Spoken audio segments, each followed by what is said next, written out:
बहुत बहुत धन्यवाद। आत्मा नमस्ते। ए सुंदर संध्यारे आमे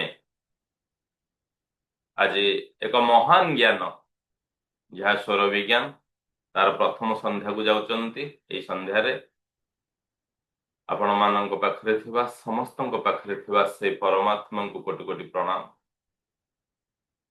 कोटि कोटि प्रणाम आमर जन्मदाता आमर जन्मदात्री को, आमर गुरु को, आमर गुरुजन मानक, आमर बंधु, आमर हितकांक्षी, आमर हितैषी मानक, पृथ्वी जल अग्नि वायु आकाश समस्त को कोटि कोटि प्रणाम सहित ज्ञानर यही अद्भुत यात्रा रे आपण मानक समस्त को स्वागत। स्वागत थारु अधिक अधिक अभिनंदन एइथिपाई जे स्वर विज्ञान एभली एक विज्ञान, स्वर विज्ञान एभली एक ज्ञान जहा प्रदान पाई, जहा आहरण पाई स्वयं भगवान देवदेव महादेवंकर कृपा बलर ही मिले। तेणु ये महान संध्यारे आमे देवदेव महादेव भगवान श्री भोले शंकर माँ पार्वती मैयांकर पाद पद्म कोटि कोटि प्रणाम जनाउछंती, कोटि कोटि कृतज्ञता जनाउछंती। भगवान श्री गणेश, भगवान श्री कार्तिकेय, श्री राघवेंद्र सरकार रघुनाथंकर पाद पद्म कोटि कोटि प्रणाम जनाउछंती। एई स्वर विज्ञान वर्तमान समय पाई एक एई जो ज्ञान, ए ज्ञानर बहुत किछि जरूरी आवश्यक अछि। एई स्वर विज्ञान बहु वर्ष तळु प्रचलित हेउथिले मध्य एहा वर्तमान एक नीरव अवस्था को चली आसीथिला, संपूर्ण भाव में साइलेंट थिला।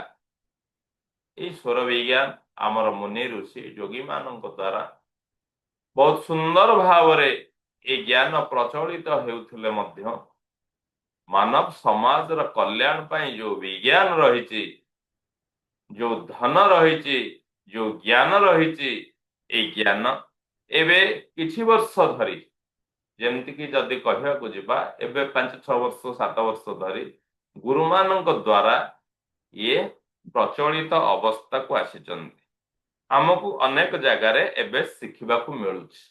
आमे आगुरु देखुथिले जो माने स्वर विज्ञान जानी चंती से माने नासिका को देखुथिले, तांकर को साइड रो अधिका स्वर आसुछि सेटा को देखिके से माने तांग जीवन में काम करूथिले। कोठी कोठी आमे सेमानक संस्पर्श रे आसिले भी से ज्ञान से विज्ञान संपर्क रे आमे जानि पारु नथिले। तो ये होत से स्वर विज्ञान जहा को आपण माने चयन करिचंती, एहा केउ भी धन ठारू अधिका अटे। सुना रूपा लीला मोती माणिक जहा भी आपण भाबुचंती ता ठारू बहुत अधिका अटे। ए कथा रे ए विषय आज आमे जानिबा पई जाउचंती। तो अनेक भी आमे रिपीट करूचंती। ये आसिला कोठु ना शिव स्वरदयरु आसीचंती। आमे जानिचंती ए भली भाबरे। तो याकु जदि बहुत सुंदर भाबरे आमे आलोचना करिबा तो स्वर विज्ञान भगवान भोले शंकर प्रदत्त ज्ञान, जो ज्ञान आमे जानिचंती मां को मनरे अनेक समय रे केतक कथा व्यथित करुथाए। मां पार्वती से तो मां ना, मार हृदय किछि अलगा थाए। प्रत्येक समय रे तांक मन भितरे किछि व्यथित चली थाए जहा कि तांकर दुखर कारण पालटे। देखंती से तो भगवानकर उपासना अनेक लोक करंती किंतु भगवानकर कृपा खूब कम लोक पाती। मन भितर सबुबेले एक आवेग सृष्टि हुए।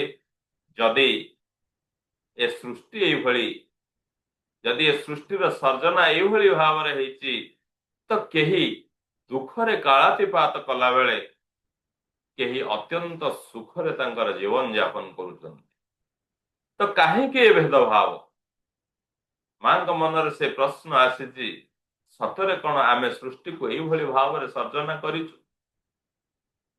ଯୋଉଭଳି ଭାବରେ ପିତୃର ହୃଦୟ, ମାତାର ହୃଦୟ କୌଣସି ପରିବାରରେ କେହି କେବେ ବାପା ମା କଣ ତାଙ୍କର ଯଦି 2ଟି 3ଟି 5ଟି ଛୁଆ ଥାନ୍ତି ତାଙ୍କ ଭିତରେ କିଛି ଭେଦଭାବ ଦେଖିବା ପାଇଁ ଭଲ ପାଆନ୍ତି? ତାଙ୍କ ଭିତରେ କେହି ଜଣେ ଭଲରେ ଚଳୁ, କେହି ଜଣେ ସେଇଭଳି ଅବସ୍ଥାକୁ ନ ଆସିପାରୁ, ଏଭଳି କଣ ସୃଷ୍ଟି କରିଥାନ୍ତି ବା ଏଭଳି ତାଙ୍କର ଇଚ୍ଛା ଥାଏ? ଏଇଭଳି ଅନେକ ପ୍ରଶ୍ନ, ଅନେକ ଶଙ୍କା ମାଙ୍କ ମଧ୍ୟରେ ଜାତ ହେଇଛି। ସ୍ଥିର ହେଇପାରି ନାହାନ୍ତି ମା। ପହଞ୍ଚିଛନ୍ତି ଭଗବାନ ଭୋଲେ ଶଙ୍କର ଦେବଦେବ ମହାଦେବଙ୍କ ପାଖରେ। ସେ ତ ଆଶୁତୋଷ ନା। ଭଗବାନଙ୍କୁ ସବୁବେଳେ ଚିତ୍ରଣ କରି ଅଛି ସୃଷ୍ଟି, ବା ଆମମାନଙ୍କ ମନରେ ଗୋଟେ ଧାରଣା ଦେଇ ଦିଆଯାଇଛି ଭଗବାନ ମହେଶ୍ୱର ହଉଛନ୍ତି ସଂହାର କର୍ତ୍ତା। ତ ଭଗବାନ ଶିବ ହଉଛନ୍ତି ସତ୍ୟ। ସେ ଶିବ, ସେ ସୁନ୍ଦର, ସେ ସଂହାର କରନ୍ତି ସତ, କିନ୍ତୁ ଆମର ବୁଝିବାରେ ସେଇଠି କିଛି ତ୍ରୁଟି ରହିଯାଇଛି। ଯାହା ସୃଷ୍ଟି ପାଇଁ ଭଲ ନୁହେଁ, ପାପ କଳୁଷକୁ ସେ ସଂହାର କରନ୍ତି। ଯାହା ସୃଷ୍ଟିରେ କେହି କରିପାରନ୍ତିନି ସେ କଥାକୁ ସେ ହିଁ କରନ୍ତି। ସେଇଥିପାଇଁ ତ ସେ ନୀଳକଣ୍ଠ। ଯେତେବେଳେ ସମୁଦ୍ର ମନ୍ଥନରୁ ଆସିଥିବା ସେ ବିଷ ସୃଷ୍ଟିର ନଷ୍ଟ କରିଦେବା ପାଇଁ ମାନେ ସେ ସମୟ ଉପନୀତ ହେଲା, ଯେତେବେଳେ କେହି ବି ସେ କଥାରେ ନଥିଲେ, କୋଉଭଳି ଭାବରେ ତାର ନିରାକରଣ ହବ ବୋଲି କାହା ପାଖରେ ସେ ବୁଦ୍ଧି ଆସୁନଥାଏ। ଆମେ ସମସ୍ତେ ଜାଣିଛନ୍ତି ଭଗବାନ ସବୁ କିଛି ନିଜେ ପିଇ ନିଅନ୍ତି। ସେ ବିଷକୁ ବି ସେ ପିଇ ନେଇଥିଲେ ସଂସାର ରକ୍ଷା ପାଇଁ। ତ ଏଇଠି ମନ ଭିତରେ ଆମକୁ ବଦଳିବା ପାଇଁ ପଡିବ। ଯଦି ସେ ସଂହାର କର୍ତ୍ତା ହେଇଥାନ୍ତେ, ଯଦି ସେ ସୃଷ୍ଟିର ସଂହାର ପାଇଁ ଦାୟିତ୍ୱ ନେଇଥାନ୍ତେ, ତେବେ ତ ସେଦିନ ସେ ବିଷ ପାନ କରିନଥାନ୍ତେ। ଅର୍ଥାତ୍ ମାନବ ସମାଜର କଲ୍ୟାଣ ପାଇଁ କୌଣସି ବି କାର୍ଯ୍ୟ କରିବାର ଦେବତା ଯିଏ, ସିଏ ହଉଛନ୍ତି ଦେବଦେବ ମହାଦେବ। ତ ମା ଯାଇକି ପହଞ୍ଚି ଯାଇଛନ୍ତି। ଭଗବାନ ତ ଆଶୁତୋଷ, ଅକର୍ମ କର୍ମଦାୟକ, ସେ ଜାଣିପାରିଛନ୍ତି ମାଙ୍କ ମନରେ କିଛି ଜିଜ୍ଞାସା ରହିଛି। ଭଗବାନ ସ୍ମିତ ହାସ୍ୟରେ ବସିଛନ୍ତି। ସେଦିନ ଥିଲା ଶ୍ରାବଣ ମାସ ଶୁକ୍ଳ ପକ୍ଷ ସପ୍ତମୀ ତିଥି। ଧରାରେ ସେ ସୁନ୍ଦର ଦିନଟି ଏ ମାନବ ସମାଜ ପାଇଁ ଅନେକ କିଛି ଧନରତ୍ନ ପ୍ରଦାନ କରିଦେଇଛି। ସେଇ ତିଥିକୁ ବି ହୃଦୟରୁ କୋଟି କୋଟି କୃତଜ୍ଞତା ଆମେ ଜ୍ଞାପନ କରୁଛନ୍ତି। ତ ମା ମନରେ ଥିବା ସେଇ ପ୍ରଶ୍ନକୁ ପଚାରିଛନ୍ତି। ଭଗବାନ ଯୋଉ ଉତ୍ତର ଦେଇଛନ୍ତି, ସେ ଉତ୍ତର ଶିବ ସ୍ୱରଦୟ ନାମକ ଗ୍ରନ୍ଥରେ ରହିଛନ୍ତି। ଯୋଉଭଳି ଭାବରେ ସଖା ଅର୍ଜୁନଙ୍କୁ ଭଗବାନ ଶ୍ରୀକୃଷ୍ଣ ତାଙ୍କର ମୁଖ ନିଃସୃତ ବାଣୀ, ତାଙ୍କର ମୁହଁରୁ ବାହାରିଥିବା ଏଇ କଲ୍ୟାଣକାରୀ କଥା ଆଜି ଗୀତା ଭାବରେ ଆମେ ପଠନ କରୁ, ଯାହା ସୃଷ୍ଟିକୁ ଏକ ନୂତନ ଦିଗ ଦର୍ଶନ ଦିଏ, ଯାହା ଏକ ଆଧ୍ୟାତ୍ମିକ ଚେତନାର ବାର୍ତ୍ତା ବହ। ସେଇଭଳି ଭଗବାନ ଶିବ ମା ପାର୍ବତୀଙ୍କୁ ଯୋଉ ଜ୍ଞାନର ଗ୍ରନ୍ଥ ଦେଇଛନ୍ତି ଏ ମାନବ ସମାଜର କଲ୍ୟାଣ ପାଇଁ, ତାହା ହିଁ ସ୍ୱର ବିଜ୍ଞାନ। ସ୍ୱର ବିଜ୍ଞାନ ଯଦି ଆପଣ ସାଧନ କରୁଛନ୍ତି, ଶିବ ସ୍ୱରଦୟରେ ସୁନ୍ଦର ଭାବରେ ବର୍ଣ୍ଣିତ ଅଛନ୍ତି। ନା କିଛି ତିଥି ଦରକାର ଆପଣଙ୍କ ପାଇଁ, ନା କିଛି ମୁହୂର୍ତ୍ତ ଦରକାର, ନା କିଛି ବାର ଦରକାର, ନା କିଛି ମାସ ଦରକାର, ନା କିଛି ବର୍ଷ ଦରକାର, ନା ଆପଣଙ୍କୁ ଜ୍ୟୋତିଷ ଶାସ୍ତ୍ର ଦରକାର, କିଛି ମାନେ କିଛି ନାହିଁ। ପ୍ରତ୍ୟେକ ବିଦ୍ୟାର ରାଜା ଯଦି ଆପଣ ସ୍ୱର ସାହାଯ୍ୟରେ ବା ସ୍ୱରକୁ ଆପଣ ବ୍ୟବହାର କରି କୌଣସି କାର୍ଯ୍ୟ କରୁଛନ୍ତି, ସେଥିରେ ଏ ପ୍ରକାର କୌଣସି ମୁହୂର୍ତ୍ତ କୁ ଧରାଯାଏ ନାହିଁ। ଅର୍ଥାତ୍ ସ୍ୱର ବିଜ୍ଞାନ ସବୁ ଜ୍ଞାନର ଊର୍ଧ୍ୱରେ। ତେଣୁ ଏଭଳି ଏକ ଜ୍ଞାନ ଆମେ ଆଲୋଚନା କରୁଥିଲେ ଦିନେ। ଏଇଭଳି ଅନନ୍ୟ ଜ୍ଞାନ 108 ପ୍ରକାର ଜ୍ଞାନ ଭଗବାନ ଦେଇଛନ୍ତି ବିଭିନ୍ନ ସମୟରେ। ତା ଭିତରେ ସ୍ୱର ବିଜ୍ଞାନ ହଉଛନ୍ତି ମୁଖ୍ୟ। ତ ଆମେ କେବେ ଜାଣିଛନ୍ତି କି ଆମର ଦୁଇଟି ନୋଷ୍ଟ୍ରିଲରୁ ଗୋଟିଏ ନୋଷ୍ଟ୍ରିଲ ସବୁବେଳେ ଅଧିକା ଚାଲେ? ଯେହେତୁ ଆମେ ସ୍ୱର ବିଜ୍ଞାନ ସହିତ ଆମେ ଜଡିତ, ଆମେ ଏବେ ଜାଣିପାରୁଛନ୍ତି। ଟିକେ ସ୍ୱର ବିଜ୍ଞାନ ପୂର୍ବ ଅବସ୍ଥାକୁ ଯାଆନ୍ତୁ, ଆମେ ଏଇ କଥା କଣ କେବେ ଜାଣିଥିଲେ? ଏଇ କଥା ସେତେବେଳେ ଆମକୁ ଠିକ ଲାଗୁନଥିଲା, କିନ୍ତୁ ଏବେ ଆମେ ବୁଝିଗଲେଣି। ଏଇ ସ୍ୱରର ଯୋଉ କଥା ବା ସ୍ୱର ବିଜ୍ଞାନ କହିଲେ ଆମେ ସେଇ ଶ୍ୱାସର ବିଜ୍ଞାନକୁ ବୁଝୁଛେ। ପ୍ରତି ଶ୍ୱାସରେ ଆମେ ଆଲୋଚନା କରୁଥିଲେ ଆମର ରିମେଡିରେ, ଆମେ ଯୋଉଦିନ ଆମର ୱେବନାର ରଖିଥିଲେ ସେଦିନ ଆଲୋଚନା କରୁଥିଲେ। ପ୍ରତି ଶ୍ୱାସରେ ଆମର ଏକ ରହସ୍ୟ ଲୁଚିକି ରହିଛି, ତାକୁ ଆମକୁ ଜାଣିବାକୁ ପଡିବ। ପ୍ରତିଟି ସ୍ୱରରେ ଏକ ସନ୍ଦେଶ ଲୁଚିକି ରହିଛି। ଶ୍ୱାସ ଆଉ ସ୍ୱର ଭିତରେ କିଛି ପ୍ରଭେଦ ରହିଛି, ଆପଣ ମାନେ ବୁଝିପାରିବେ। ଏଇ ଶ୍ୱାସର ବିଜ୍ଞାନକୁ ଜାଣିବାର ଯାତ୍ରାକୁ ସ୍ୱର ବିଜ୍ଞାନ କୁହାଯାଏ। ମୁଁ ସ୍ୱର ବିଜ୍ଞାନ କାହିଁକି କରିବି? ମୋ ମନରେ ପ୍ରଶ୍ନ ଆସେ। ଯୋଉଭଳି ଭାବରେ ମୁଁ ପିଲାମାନଙ୍କର କ୍ଲାସରେ କୁହେ, ବାପା ମା ଜାଣିବା ଉଚିତ ମୋ ଛୁଆ କାହିଁକି ମିଡ ବ୍ରେନ ଆକ୍ଟିଭେସନ କରିବ। କେବଳ ତା ଆଖିକୁ ବାନ୍ଧିକି ଅକ୍ଷର ଚିହ୍ନିଦେଲେ ମୋ ପିଲା ତ ମ୍ୟାଜିକସିଆନ ହବନି। ସେଇଭଳି ଭାବରେ ମୁଁ ସ୍ୱର ବିଜ୍ଞାନ କାହିଁକି କରିବି ନା, ମୋର ପ୍ରତିଟି ଶ୍ୱାସରେ ଗୋଟେ ରହସ୍ୟ ଲୁଚିକି ରହିଛି। ପ୍ରତିଟି ସ୍ୱରରେ ଏକ ସନ୍ଦେଶ ଲୁଚିକି ରହିଛି। ମୁଁ ତ ଏଇ ରହସ୍ୟ ଆଉ ଏଇ ସନ୍ଦେଶକୁ ଜାଣିବା ଦରକାର। ମତେ ଭଗବାନ ଏତେ ବଡ ଗୋଟେ ଜ୍ଞାନ ଦେଇଛନ୍ତି, ଏତେ ବଡ ଗୋଟେ ରତ୍ନ ଦେଇଛନ୍ତି। ସେ ରତ୍ନକୁ ମୁଁ କଣ କେବଳ ମୋର ଖମାରରେ ବା ମୋର ଲକରରେ ରଖିବି, ମୁଁ ତାର ବ୍ୟବହାର କରିବି ନାହିଁ? এই ବ୍ୟବହାର କରିବା ପ୍ରକ୍ରିୟାକୁ ଆମେ ସ୍ୱର ବିଜ୍ଞାନ ବୋଲି କହୁଛନ୍ତି। ଅନ୍ୟ ଏକ ଅର୍ଥରେ ଯଦି ଆମେ ବୁଝିବା, ସ୍ୱରର ଅର୍ଥ ହଉଛି କୌଣସି କଥା, କୌଣସି ଜିନିଷ ଗୋଟିଏ ତାଳରେ ଗୋଟିଏ ଧ୍ୱନି ଦବା ବା ଗୋଟିଏ ଧ୍ୱନି ସୃଷ୍ଟି କରିଥାଏ। ସ୍ୱର କୌଣସି ଏକ ସୁନ୍ଦର କଥା ଗୋଟିଏ ତାଳରେ ଯାହା ଶୁଣିବାକୁ ଭଲ ଲାଗୁଥାଏ, ସେଭଳି ଏକ ଧ୍ୱନି ସୃଷ୍ଟି କରିଥାଏ। ସଙ୍ଗୀତର ତାଳେ ତାଳେ ଆମେ କହୁଛେ, ଆପଣଙ୍କର 2 ଚକିଆ ଗାଡି ହଉ, ଆପଣଙ୍କର 4 ଚକିଆ ଗାଡି ହଉ, ସମାନ ଭାବରେ ଯିବାର ଉଚିତ ଅଛି।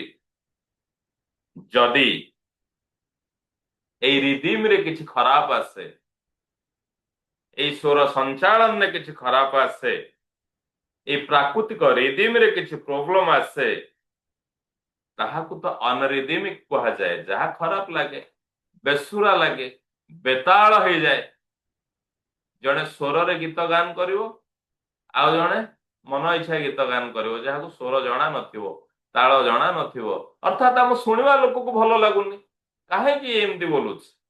ଆଉ ଏଭଳି କଣ୍ଠଶିଳ୍ପୀ ଅଛନ୍ତି ଯାହାଙ୍କର ମାନେ କଣ୍ଠର ଆସୁଥିବା ଗୀତକୁ ଆଉ ସଙ୍ଗୀତକୁ ଆମେ ଶୁଣିବା ପାଇଁ ବ୍ୟାକୁଳ ଅଛନ୍ତି।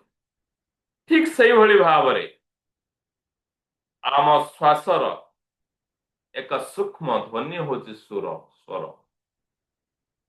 ସ୍ୱର ହଉଛି ଆମ ଶ୍ୱାସର ଏକ ସୂକ୍ଷ୍ମ ଧ୍ୱନି। ସେ ଧ୍ୱନିକି ଆମକୁ ଜାଣିବାକୁ ପଡିବ, ଯାହା ଭିତରେ ପ୍ରତି କ୍ଷଣରେ ନାନା ପ୍ରକାର ऊर्जा ପ୍ରକଟିତ ହୁଏ।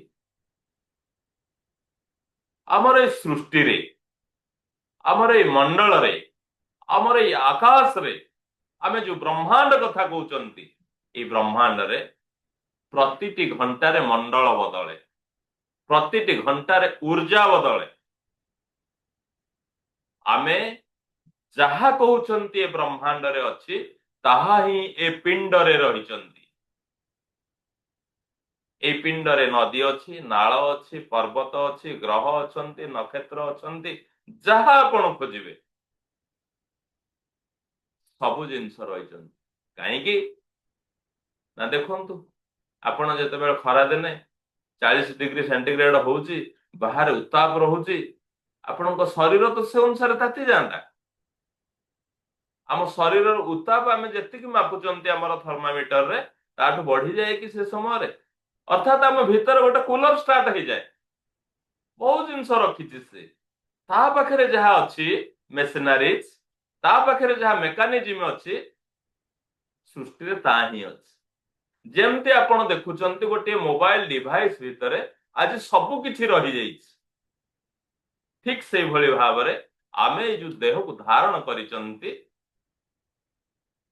आम पाखरे जो पिंड रही से पिंड पाखरे प्रत्येक सृष्टि प्रत्येकटी कथा रही ये कौन से सामान्य स्वर नुहे स्वर विज्ञान होचंती भगवान महेश्वरंकर ज्ञान तो आमे एई भली भाव में देखंतु आमर पूर्वज माने जहा जहा करके जाइचंती से सब आम प्रतिटी कथार गोटे अलौकिक माने साइंटिफिक कथा रही जमती कि आम आलोचना करुले जे एकादशी आम कहीं करुचंती उपवास आम कहीं करुचंती प्रत्येक जिनस सहित किसी साइंटिफिक कथा से रखिचंती ये स्वर होची आमर गोटे बहुत बड़ आसेट ए स्वर पाए देखंतु सेमानक पाखर कौन नॉलेज थिला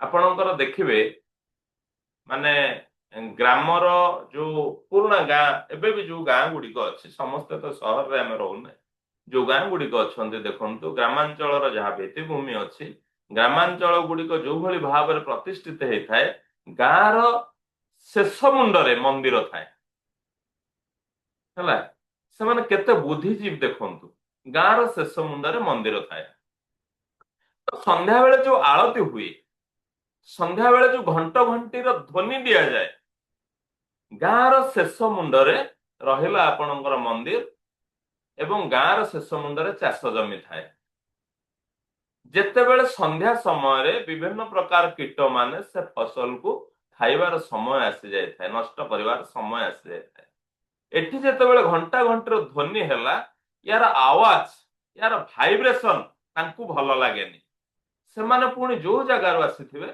से जगह को पळै जांती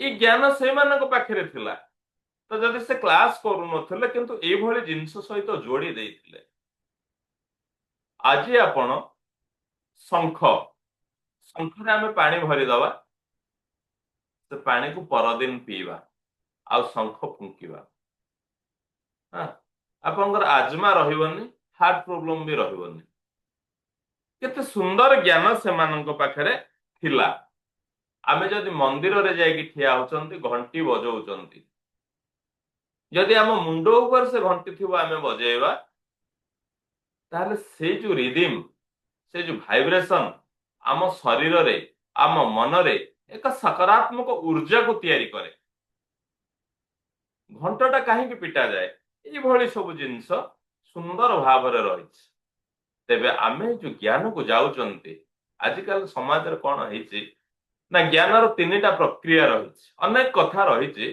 आमे तीन प्रक्रिया कथा को जानुचंती से तीनोटी प्रक्रिया कौन प्रत्येकटी पाखरे ए गुण रही जे मते जना अछि मते कौन जना बुझी पारुचंती ना नहीं मु जानी मते कौन जना आमे समस्ते जानिचंती निज निज को बहुत भल भाव में आमे अध्ययन करिचंती जे मते कौन जना प्रथम कथा द्वितीय कथा मते जना अच्छी कि मते कौन जना ना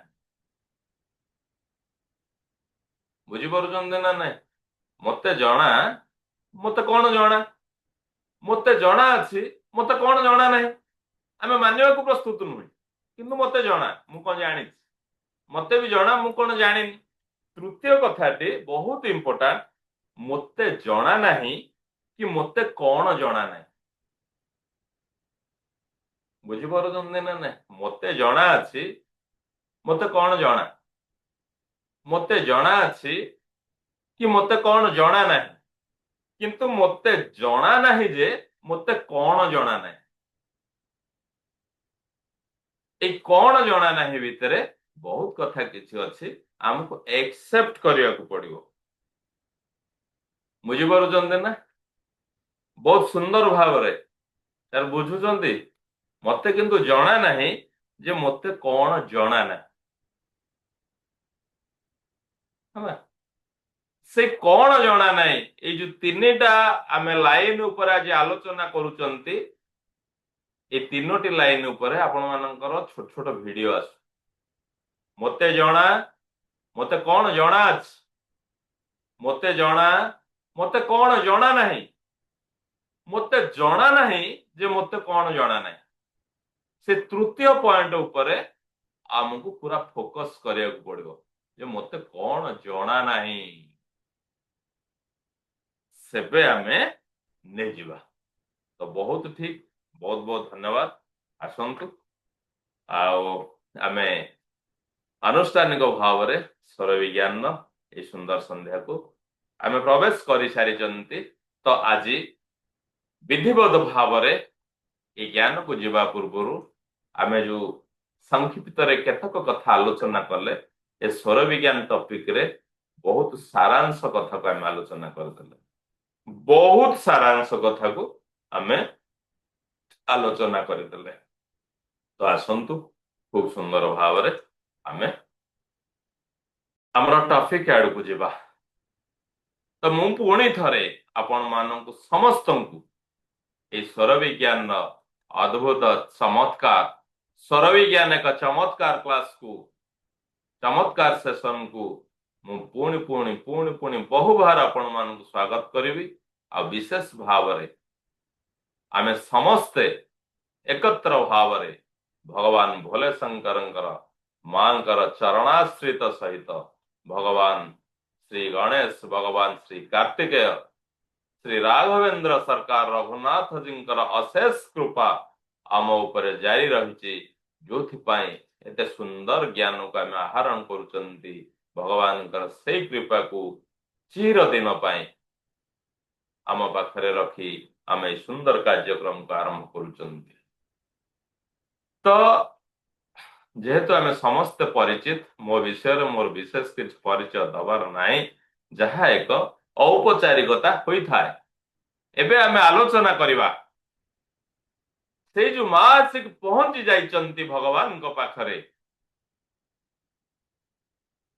ତାଙ୍କର ଯୋଉ ପ୍ରଶ୍ନ ରହିଛି, ଆଜି ଆଲୋଚନା ଆରମ୍ଭ ହେଇଯାଇଛନ୍ତି। ଦେଖନ୍ତୁ ସୃଷ୍ଟି କେଡେ ସୁନ୍ଦର।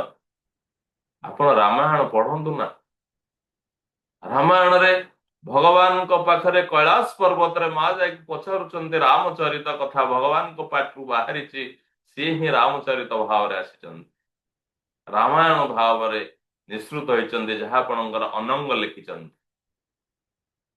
ଠିକ ସେଇଭଳି ଭାବରେ ଆଜି ସେଇ ଯୋଉ ଶ୍ରାବଣ ମାସର ଶୁକ୍ଳ ପକ୍ଷ ସପ୍ତମୀ ତିଥି ମାନବ ସମାଜ ପାଇଁ ଏକ ନୂତନ ଜ୍ଞାନ ଆଜି ଜନ୍ମ ନେବାକୁ ଯାଉଛନ୍ତି। ଏକ ନୂତନ ଜ୍ଞାନ ଆଜି ଅଦ୍ଭୁତ ହବାକୁ ଯାଉଛନ୍ତି। ମା ପହଞ୍ଚି ଯାଇଛନ୍ତି ଭଗବାନଙ୍କ ପାଖରେ, ଭଗବାନଙ୍କୁ ପଚାରୁଛନ୍ତି ଏଇ ବିଶ୍ୱରେ କିଏ ହଉଛନ୍ତି ସର୍ବୋତ୍ତମ ବନ୍ଧୁ। এই ସୃଷ୍ଟିରେ ହେ ଭଗବାନ, ହେ ଦେବ ଦେବ ମହାଦେବ, କୁହନ୍ତୁ এই ସୃଷ୍ଟିରେ କିଏ ହଉଛନ୍ତି ସର୍ବୋତ୍ତମ ବନ୍ଧୁ? କଣ ଏମିତି ଜିନିଷ ଅଛି ସେ ସୃଷ୍ଟିରେ, ସେ ଜିନିଷ କଣ ଅଛି ଯାହା ମାନବ ସମାଜର ସମସ୍ତ ଇଚ୍ଛାକୁ ପୂରଣ କରିପାରିବ? ଆପଣ ତ ଏ ସୃଷ୍ଟିକୁ ସର୍ଜନା କରିଛନ୍ତି ନା, କଣ ଏମିତି ଜିନିଷ ରଖିଛନ୍ତି ଯେ ଯାହା ପୁରା ମାନବ ସମାଜର ସମସ୍ତ କଲ୍ୟାଣକୁ ସାଧନ କରିପାରିବ? এই ବ୍ରହ୍ମାଣ୍ଡ କିପରି ସୃଷ୍ଟି ହେଲା? ଆଜି ମା ବିଚଳିତ ରହିଛନ୍ତି, ମନ ଭିତରେ ଅନେକ ପ୍ରଶ୍ନ। ଯୋଉଭଳି ଭାବରେ ଆମ ସୃଷ୍ଟିକୁ ଦେଖନ୍ତୁ, ଆମର ସାମାଜିକ ଚଳଣିକୁ ଦେଖନ୍ତୁ। ଘରେ ମାଟିଏ ସବୁ ଜାଣିଥିବ, କିନ୍ତୁ ଘରର ମୁରବୀ ଯେତେବେଳେ ଆସିବେ, ସେ ଘରର ପିତା ଯେତେବେଳେ ଆସିବେ, ପୁଣି ପ୍ରତ୍ୟେକ ଜିନିଷ ଆଲୋଚନା ହୁଏ। ଘରର ମୁଖିଆଙ୍କ ଠାରୁ ଦିପଦ ଶୁଣିଦେଲେ ମନ ଖୁସି ହେଇଯାଏ।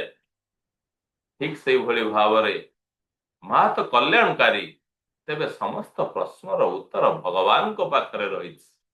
ପଚାରୁଛନ୍ତି ଆଜି ଗୋଟିଏ ପରେ ଗୋଟିଏ ପ୍ରଶ୍ନକୁ ପଚାରି ଚାଲିଛନ୍ତି ମା, ଖୁବ ଶାନ୍ତ, खूब सौम्य भाव रे स्मित हास्य वदन रे भगवान बसिचंती मां मनर उद्वेग को देखुचंती मन भितर हसुचंती मां पचारुचंती एई महान ज्ञान आहरण करने किए योग्य अटे कौन एमती ज्ञान आपण रखिचंती जहाँ मानव समाज ପାଇଁ एते मूल्यवान आ से ज्ञान को आहरण करने किए योग्य अटे बुझिपारुचंती ना मां मनरे प्रश्न एभली भाव कथा है ये सब गोटे पर गोटे प्रश्न से पचारुचंती हाँ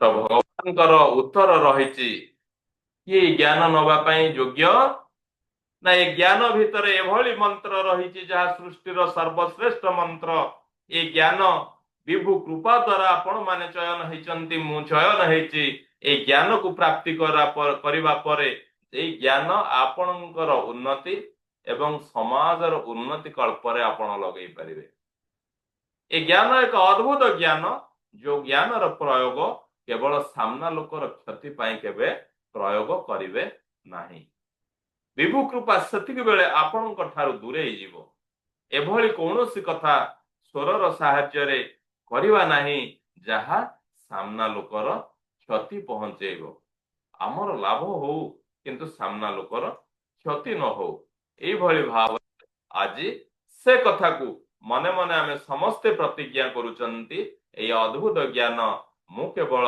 मोर मो परिवार ए समाजर उन्नति कल्परे ही लगेबी ए समाजर मंगल पाए ही करिवी केबे भी सुधा मो सहित आपण माने मन मने चिंता करंतु केबे भी सुधा ए ज्ञान केबे कहार क्षति कार्य रे लगेबा पई मु चिंता भी सुधा करिवी नाही तो जेते बेले पचारिचंती ए पृथ्वी रे तुमर अस्तित्वर कारण कौन हम समस्तंकर कौन ए पृथ्वी रे अस्तित्वर कारण कौन ना से श्वास जो श्वास आमे जेते बेले महागर्भरु ए पृथ्वी रे धरावतारण कले ए पृथ्वी पृष्ठ रे पड़िले से समय आमर श्वास आरंभ हो जाए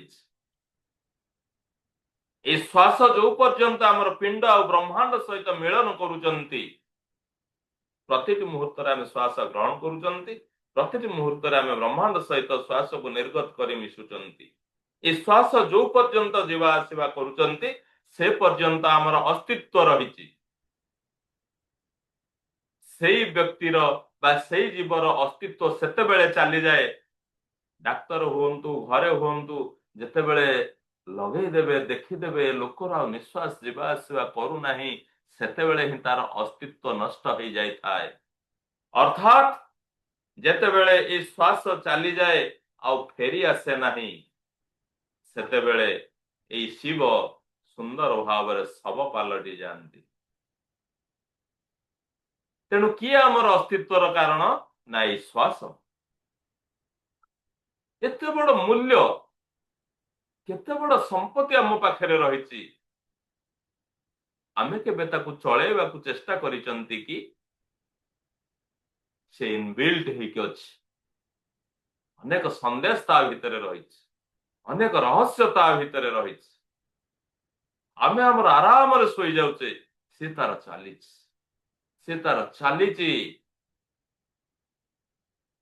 सुर विज्ञान अनेक किछि तथ्य आपण मानकु दब कहीं आमे शीघ्र आमर भोजन समाप्ति करवा शीघ्र शयन करवा केते बड़ साइंस देखंतु से मुनि ऋषि मानकु आमे हृदय प्रदेश कोटि कोटि कृतज्ञता ज्ञापन करूछन तो जहाँ आपणकर माइंड पावर कहला जहाँ आपणकर साइंस कहला केते हजार वर्ष तळु से स्वर विज्ञान रही कौन रही ना सूर्य उदय परे आमे भोजन ग्रहण करवा सूर्य अस्त पूर्व आमे भोजन ग्रहण करवा आपणकर पाक जो भली भाव रे प्रस्तुत करंती आपणकर गैस हो काठ हो गोटे इंधन तैयारी हुए गोटे इंधन ने आमे हमर खाद्य सामग्री प्रसाद को प्रस्तुत करिथाउ।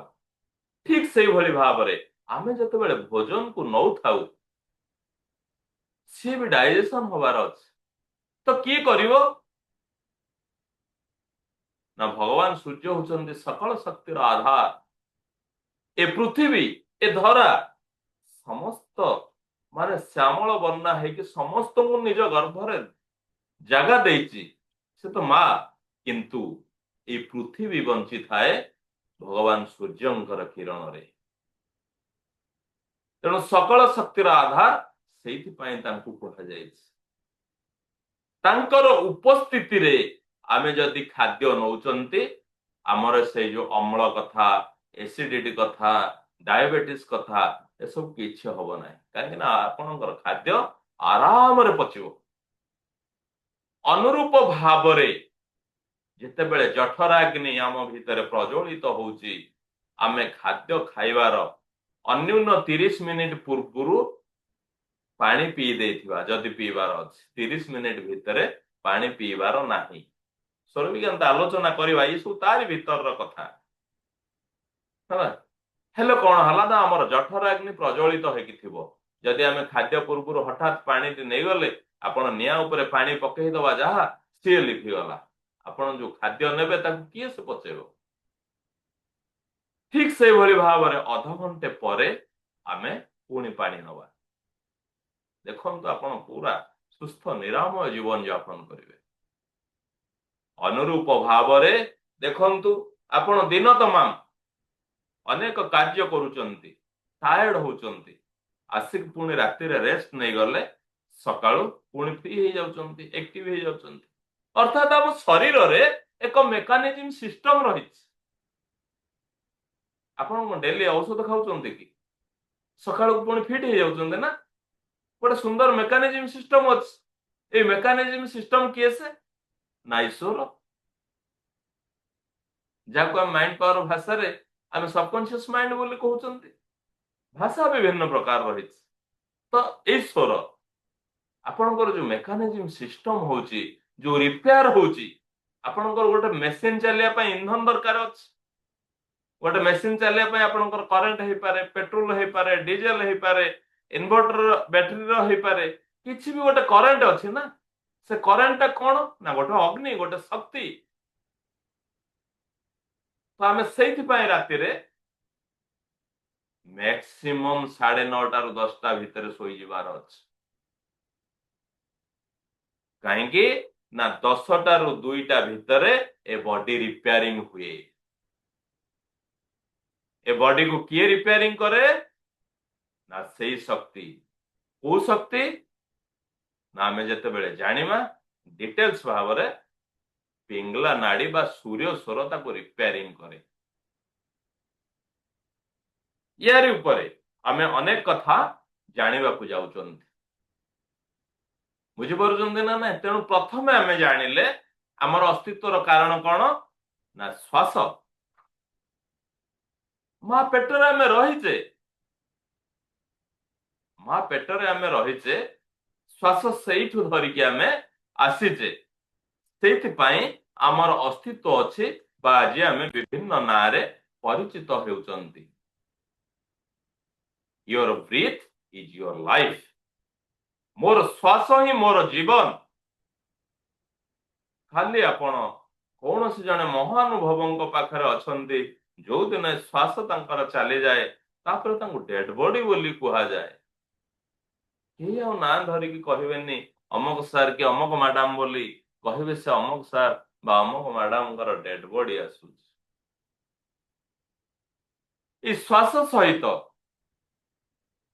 ପୁରା ଏକ ସାଇନ୍ସ ରହିଛି। ଭଗବାନଙ୍କର ଉତ୍ତର ଇଏ।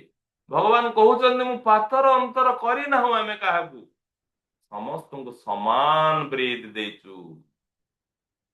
ଅର୍ଥାତ୍ ଆପଣଙ୍କର ଆୟୁଷ ଆପଣଙ୍କର ବ୍ରିଥ ର କାଉଣ୍ଟ ଉପରେ ସମାନ ବ୍ରିଥ ଦିଆହେଇଛି ସମସ୍ତଙ୍କୁ। ମାଛିଟିଏ ଗୋଟେ ମିନିଟରେ 200 ରୁ 300 ଥର ତାର ନିଶ୍ୱାସ ପ୍ରଶ୍ୱାସ ନିଏ। ଗୋଟେ ଥର ନବା, ଗୋଟେ ଥର ଛାଡିବା ହଉଛି ଗୋଟେ ସାଇକେଲ। गोटे मिनिट रे से 200 रु 300 साइकेल निए, जो से 4 रु 5 दिन बचे। तार आयु हूँ 4 रु 5 दिन टोटाल।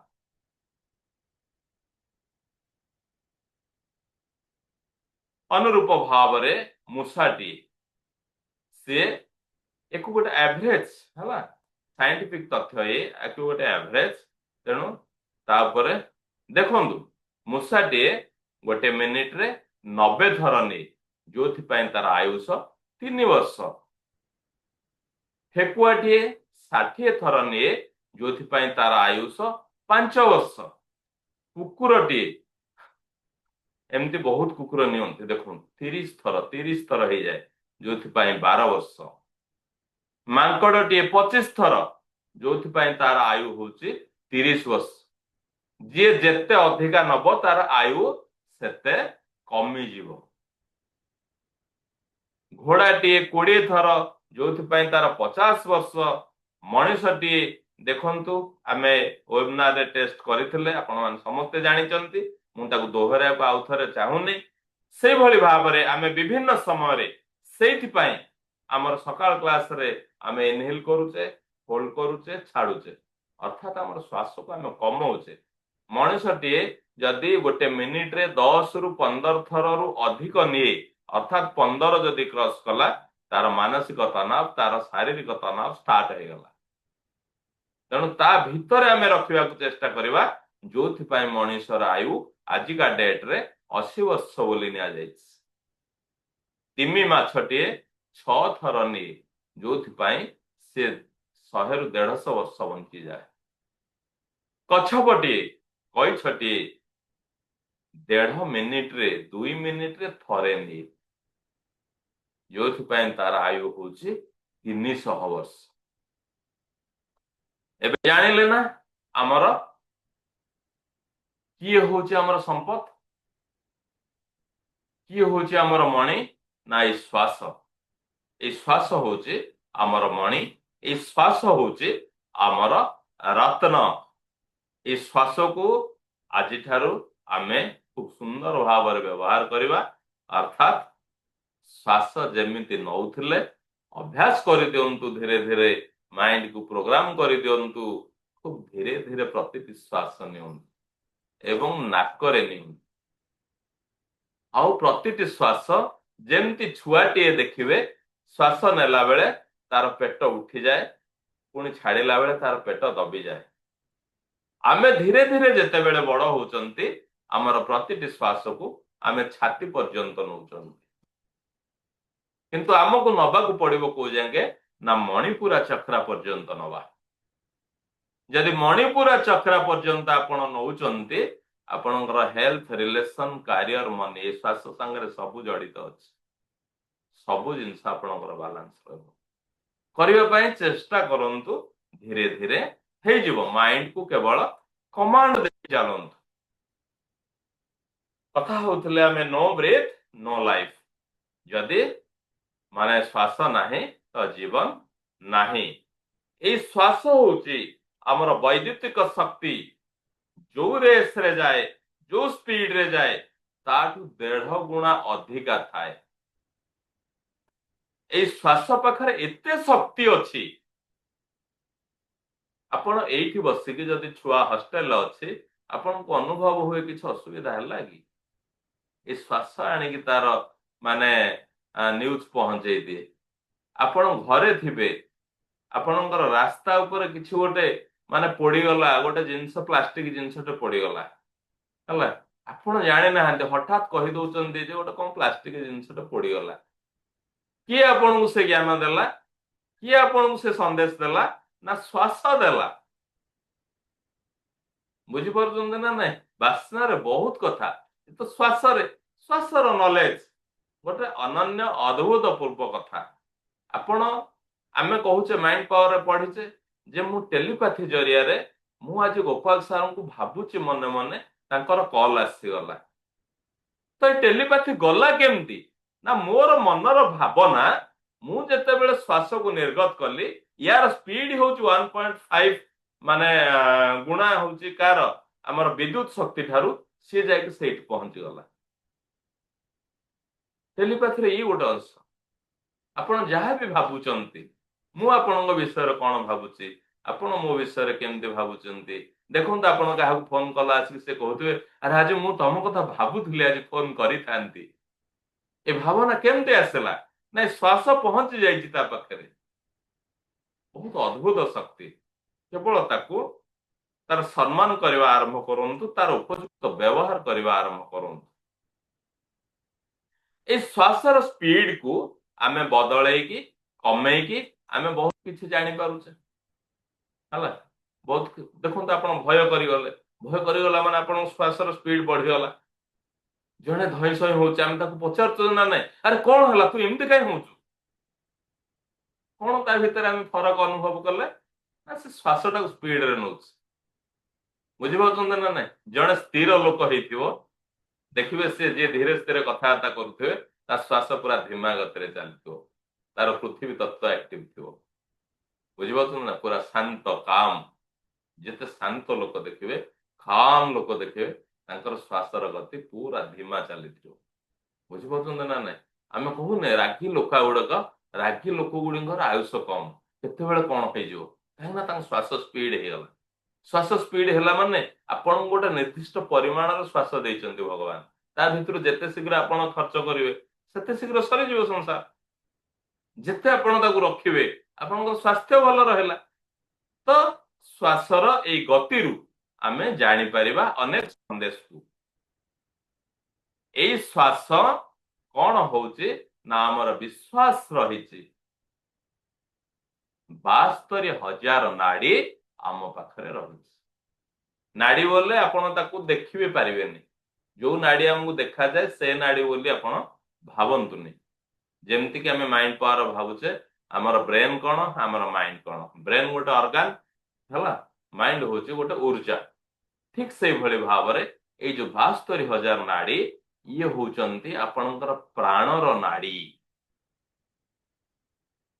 ଇଏ ପ୍ରତିଟି ସମୟରେ ସେ ନାଡି ମାନଙ୍କୁ ଆପଣ ଅନୁଭବ କରୁଛନ୍ତି। ଆମେ ଯୋଉ ଶ୍ୱାସ ନଉଛନ୍ତି ଆମର ଶରୀରର ପ୍ରତିଟି ଅଂଶରେ ସେ ପହଞ୍ଚି ଯାଉଛନ୍ତି। ସିଏ ହଉଛନ୍ତି ପ୍ରାଣବାୟୁର ନାଡି। ତେବେ ବି ଆପଣଙ୍କର ସ୍ୱାସ୍ଥ୍ୟର ଚିକିତ୍ସା ଆରମ୍ଭ ହୁଏ ଏଇ ନାଡିରୁ। ଯୋଉ ବି ମେଡିକାଲରେ ଆମେ ଯାଇକି ପହଞ୍ଚିଯିବା, ଯୋଉ ବି ଡକ୍ଟର ଆମକୁ ଦେଖିବେ, ନାଡିଟାକୁ ଦେଖନ୍ତୁ କଣ ଚାଲିଛି ଆପଣଙ୍କର। ନାଡିକୁ ଛାଡିକି କିଛି ନାହିଁ। ବୁଝିପାରୁଛନ୍ତି ନା ନାଇଁ? ତେଣୁ ଏଇ 72,000 ନାଡି ଅଛି, ଇଏ ଶରୀରରେ ପ୍ରାଣର ଊର୍ଜା ପ୍ରସ୍ତୁତ କରେ, ବ୍ରହ୍ମାଣ୍ଡୀୟ ଊର୍ଜାକୁ ପ୍ରକଟ କରେ। ଆମ ଶରୀର ଏକ ବ୍ରହ୍ମାଣ୍ଡ। ଏଇ ଶରୀରରେ ସେ କଣ କରୁଛି ନା ପ୍ରାଣର ଊର୍ଜାକୁ ପ୍ରସ୍ତୁତ କରୁଛି, ବ୍ରହ୍ମାଣ୍ଡୀୟ ଊର୍ଜାକୁ ପ୍ରକଟ କରୁଛି, କୁଣ୍ଡଳିନୀ ଊର୍ଜାକୁ ସଞ୍ଚାରିତ କରୁଛି। ନାଡିର କୌଣସି ଭୌତିକ ସ୍ୱରୂପ ନାହିଁ, ଇନଭିଜିବୁଲ। ତାହା ତ ଶକ୍ତି ଯାହା ଦେଖି ହୁଏ ନାହିଁ। ଆମେ ଯାଉଛେ ଭଗବାନଙ୍କୁ ପ୍ରଣାମ କରୁଛେ, କଣ ପାଇଁ ଯାଉଛେ ନା ଭଗବାନ ହଉଛନ୍ତି ଶକ୍ତିମୟ, ଶକ୍ତିର କେନ୍ଦ୍ର। ସେ ଶକ୍ତିକୁ କଣ ଆମେ କେବେ ଦେଖିପାରୁ? ସେ ଶକ୍ତିକୁ ତ କେବଳ ଆମେ ଅନୁଭବ କରୁ। ସେଇଭଳି ଭାବରେ ଏ ନାଡି ହଉଛି ଏକ ଆଲୌକିକ ଊର୍ଜା, ଏକ କସ୍ମିକ ପାୱାର। ଯୋଉ ପାୱାର ଆମକୁ ଆଜି ସଞ୍ଚାଳିତ କରୁଛି। ଆପଣଙ୍କର ପ୍ରାଣକୁ କଣ ଆପଣ ଦେଖିପାରୁଛନ୍ତି? ଯଦି କୌଣସି ଜୀବର ପ୍ରାଣ ଚାଲିଯାଏ, କଣ କେହି ଦେଖିପାରନ୍ତି ପ୍ରାଣ ଗଲା ବୋଲି? ଅନୁଭବ କରନ୍ତି ପ୍ରାଣ ଯିବା ପରେ ଲୋକଟି ଡେଡ ବଡି ହେଇଯାଏ। ତେଣୁ ଇଏ ଇନଭିଜିବୁଲ, ତାକୁ ଦେଖି ହବ ନାହିଁ। ଏଇ 72,000 ନାଡି ଭିତରୁ ଆମେ କେତୋଟି ପ୍ରମୁଖ ନାଡି ରହିଛି। ସେ ନାଡି ମାନଙ୍କ ଭିତରୁ ଯେମିତିକି ଆମେ ଇଡା, ପିଙ୍ଗଲା, ସୁଷମନା, ଏଇ ତିନୋଟି ମୁଖ୍ୟ ନାଡି ବିଷୟରେ ଆମେ ଜାଣିବା ପାଇଁ ଯାଉଛନ୍ତି। ଇଡା ନାଡି କଣ ନା ଆମର ବାମା ବୋଲି ଆମେ କହିବା। ବୁଝିପାରୁଛନ୍ତି? जदि आमे लेफ्ट नोस्ट्रिल रे आमर अधिक परिमाण रे वायु निर्गत हुए बा आमे एक्सिल करू सेटा को आमे कहबा आमर इड़ा नाड़ी एक्टिव अछि अर्थात आमर चंद्र नाड़ी एक्टिव अछि ताकू भी आमे बामा बोली कहंती बुझी पारुचंती ठीक से भली भाव रे जदि आमर दक्षिण नाड़ी एक्टिव अछि दक्षिण नासार अधिक परिमाण रे वायु आसुचंती तेबे आमे कहबा आमर सूर्य नाड़ी एक्टिव अछि आमर पिंगला नाड़ी एक्टिव अछि आमर दक्षिण एक्टिव अछि सृष्टिर नियम प्रकारे प्रतिटी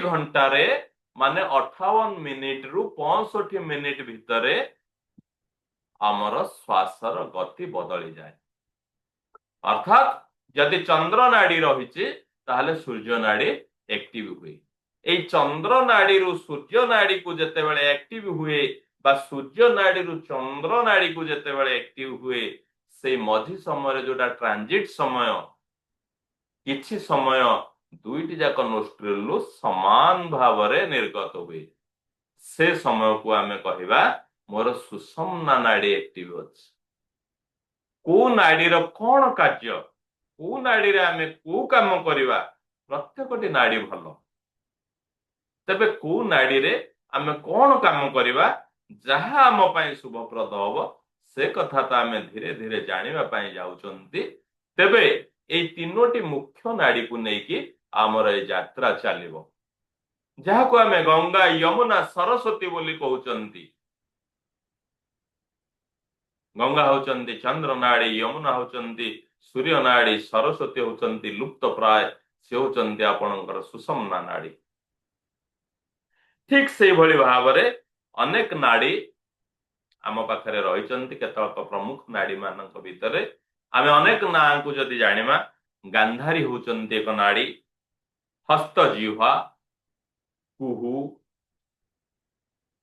पुषा संखिनी पयोसिनी बारुणी अलम्बुसा विश्वदरी यशस्विनी एई भली भाव रे अनेक प्रमुख नाड़ी रहिचंती ता भितरु आमे 72,000 नाड़ी 72,000 नाड़ी भितरु 21 नाड़ी को आसले 21 नाड़ी रु 14 नाड़ी के आसले 14 नाड़ी रु 10 को आसले 10 पर तीनटा होचंती प्रमुख नाड़ी सेई तीनोटी नाड़ी विषय रे जदि आमे जानि जिबा ताहले आमर समस्त सफलता आमर आम पाखरे रहिबा आमे प्रत्येकटी सफलता को स्पर्श करि परिबा एई नाड़ीर संबंध इंद्रिय मानक द्वारा रही इंद्रिय मानक सहित रही आ इंद्रिय माने आम मन द्वारा संचालित होचंती इंद्रिय माने आम मन द्वारा संचालित होचंती ना आम मन होची जे एटा टिके खाइदबा पाठी तो कहूची से गोटे इंद्रिय से आपन कहूची किंतु मन ताकू एप्रूव करूची तार आज्ञा अनुसार इंद्रिय माने काम करिथांती जेमिति कि कार्य को नाड़ी माने कुंडलिनी पर्यंत पहुंचे दियंती या पर कुंडलिनी कौन करे ना कोटा उचित कोटा अनुचित से कथा को जानि पारन तो ए जो नाड़ी आमे जो 7 चक्रा कथा कहउचंती चक्र कथा कहउचंती हमर रूट चक्रार जोटा एंड पॉइंट माने रूट चक्र जो जगह अच्छे अर्थात हमर स्पाइनल कॉर्ड रो एंड पॉइंट लेफ्ट साइड रु आपनकर इडा नाड़ी आरंभ हला राइट साइड रु आपनकर पिंगला नाड़ी स्टार्ट हला ये जो जगह रे ये सापो भलिया एमति लट्टा भलिया गुडे हेकी जाइचंती ये जो गुडे हेकी जाइचंती जो जगह से मिसुचंती से होचंती गोटे गोटे चक्र हमर आमे कुंडलिनी शक्ति बोली जहा को कहउचंती 6टी नाड़ी हमर रूट चक्र ठु आरंभ करके हमर आज्ञा चक्र पर्यंत से नाड़ी माने जो जगह रे क्रॉस होइचंती से जगह होचंती हमर गोटे गोटे चक्रा तो सहस्तारा चक्रा समस्त ऊर्ध्वरे ये जदि आपनकर कनेक्ट रहला ये जदि ओपन रहला ये जदि ओवरफ्लो रहला ताहले हम बहुत ज्ञानर अधिकारी हमें हे परिबा तो एई भली भाव रे आमे एबे तीनोटी नाड़ी कथा को आमे जाउचंती ए तीनोटी नाड़ी विषय रे पूरा सुंदर भाव रे आमे प्रत्येकटी कथा सुनुचंती प्रत्येकटी कथा ଆମର ଜ୍ଞାନରେ ଆମେ ଆଣୁଛନ୍ତି। ତ ଚାଲନ୍ତୁ ପୁଣି এই 72,000 ନାଡି କଥା ଆମେ ଜାଣିଲେ। ଆମର ଶରୀର ଭିତରେ ଆମର ଡେଭଲପ କରନ୍ତି, ଆମର ମେଣ୍ଟେନାନ୍ସ କରନ୍ତି, ଆମର ରିପେୟାର କରନ୍ତି ହେଲା।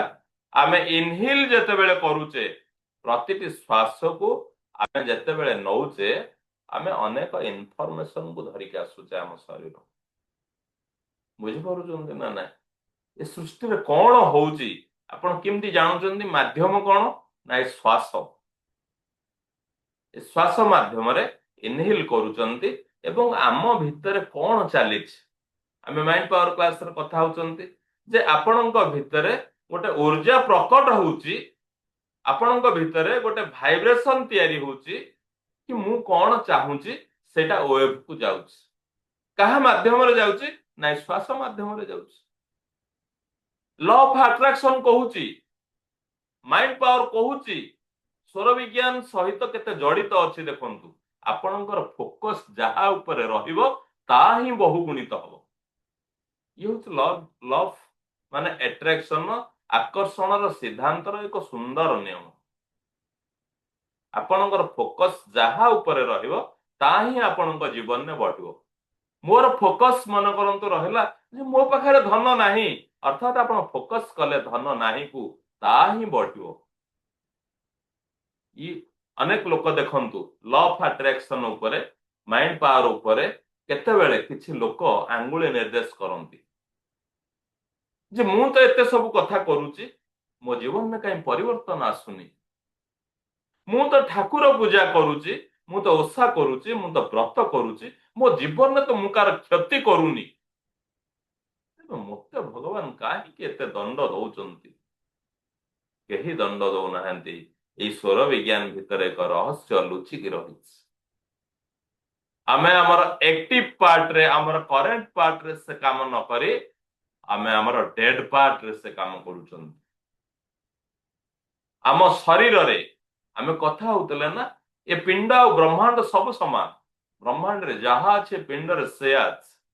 ଆମର ବଡିର ଗୋଟେ ପାର୍ଟ ସବୁବେଳେ ଡେଡ ରହୁଛି, ଗୋଟେ ପାର୍ଟ ସବୁବେଳେ ଆକ୍ଟିଭ ରହୁଛି।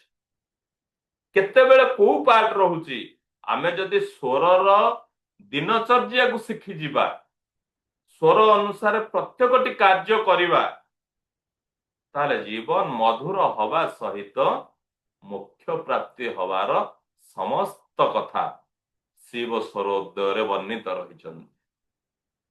ଅର୍ଥାତ ପ୍ରକୃତିର ଅନୁକୂଳ ପରିବେଶରେ ଆମେ ଯାଉଛନ୍ତି, ତ ପ୍ରକୃତି ଖୁବ ସୁନ୍ଦର ଭାବରେ ଆମକୁ ଆଦରି ନବ। ଏଇଥିପାଇଁ ଘରେ ଯୋଉ ଛୁଆଟି ବାପା ମାଙ୍କର ପ୍ରତ୍ୟେକଟି କଥା ଶୁଣେ, ବାପା ମାଙ୍କର କୋଉଠି ନା କୋଉଠି ଦୁର୍ବଳତା ତା ପାଇଁ ରହିଥାଏ। ଆଉ କେହି ଯଦି ଧମକେଇକି କରୁଥିବ, ପିଲା ହିସାବରେ ସିନା ସବୁ କରନ୍ତି କିନ୍ତୁ ନିଶ୍ଚୟ ଡିଷ୍ଟାନ୍ସ ଥିବ। ଠିକ ସେଇଭଳି ଭାବରେ ଏଇ ସ୍ୱରକୁ ଆମେ ଉଚିତ ମାର୍ଗରେ ଆମେ ନବାର ଅଛି। ଯେତେବେଳେ ଆମେ ଏକ୍ସିଲ କରୁଛେ, ଆମେ ରିଲାକ୍ସ ହେଇଯାଉଛେ ହେଲା। ଆମେ କୋଉଠି ଟିକେ କାମ କଲେ, ପରିଶ୍ରମ କରିକି ଆମେ ହେଲା କଣ ଟିକେ ଟାୟାର୍ଡ ହେଇଗଲେ, ଟାୟାର୍ଡ ହେଇକି ଆସିକି ବସୁଛେ ହେଲା। ବସିଲେ ଆମେ ଟିକେ ରିପେୟାର ହଉଛି ବଡି, ବସିଲା ପରେ ଆମର ଟିକେ ହାଲିଆ ମରି ଯାଉଛି, ବସିଲା ପରେ ଆମର ଟିକେ ଶାନ୍ତି ହଉଛି। କାହିଁକି ଶାନ୍ତି ହଉଛି? ନା ଆମର ବଡି ଭିତରେ ଯାହା ଚାଲିଛି ସେ ଏକ୍ସିଲ ହେଇଗଲା, ସେ ପଳେଇ ଗଲା ବାହାରକୁ ହେଲା। ଏ ଭିତରେ ଥିଲେ ଆମକୁ କଲବଲ କରୁଛି, ଇଏ ଯେତେବେଳେ ବାହାରକୁ ପଳେଇଲା ଆମେ ଶାନ୍ତି ହେଇଗଲେ। କେତେ ସୁନ୍ଦର ରତ୍ନ ଦେଖନ୍ତୁ। ସେଇଥିପାଇଁ ମୁଁ ସବୁବେଳେ କୁହେ ଯେ ସ୍ୱର ବିଜ୍ଞାନ ଆଉ ମାଇଣ୍ଡ ପାୱାର ଦୁଇଟା କ୍ଲାସ କରିଦିଅନ୍ତୁ ଜୀବନରେ। ପାରୁଛନ୍ତି ଯେତେ ଥର ରିପିଟ କରନ୍ତୁ। ଆଜି ବି ମୁଁ ମାଇଣ୍ଡ ପାୱାର ରିପିଟ କରୁଛି, ଆଜି ବି ମୁଁ ସ୍ୱର ବିଜ୍ଞାନ ରିପିଟ କରୁଛି ହେଲା। କାହିଁକି ନା ଏ ଭିତରେ କିଛି ଅଲଗା ଅଲଗା ଜିନିଷ ରହିଛି ଆପଣଙ୍କୁ ଦରକାର। ଯଦି ଆପଣ ମାଇଣ୍ଡ ପାୱାର କରିଛନ୍ତି, ସ୍ୱର ବିଜ୍ଞାନକୁ ଅତି ସୁନ୍ଦର ନିଜ ଉପରେ ଉପଯୋଗ କରିଦେବେ। କାହିଁକିନା ଆପଣ ମାଇଣ୍ଡ କୋଡିଂ ହେଇକି ଅଛି, କିଛି ନୂଆ ଜିନିଷକୁ ସୁନ୍ଦର ଭାବରେ ସେ ରିସିଭ କରିବ। ଯୋଉମାନେ ମାଇଣ୍ଡ ପାୱାର କରିନାହାନ୍ତି ପରବର୍ତ୍ତୀ ସମୟରେ କରନ୍ତୁ। ଏବେ କଣ କରନ୍ତୁ ନା ପ୍ରତ୍ୟେକଟି ଜିନିଷ ମାଇଣ୍ଡ ଓପନ ରଖନ୍ତୁ। ବୁଝିପାରୁଛନ୍ତି ନା? ନା କାହିଁକି ନା ଆମକୁ ଜଣା ନାହିଁ ଯେ ମତେ କଣ ଜଣା ନାହିଁ।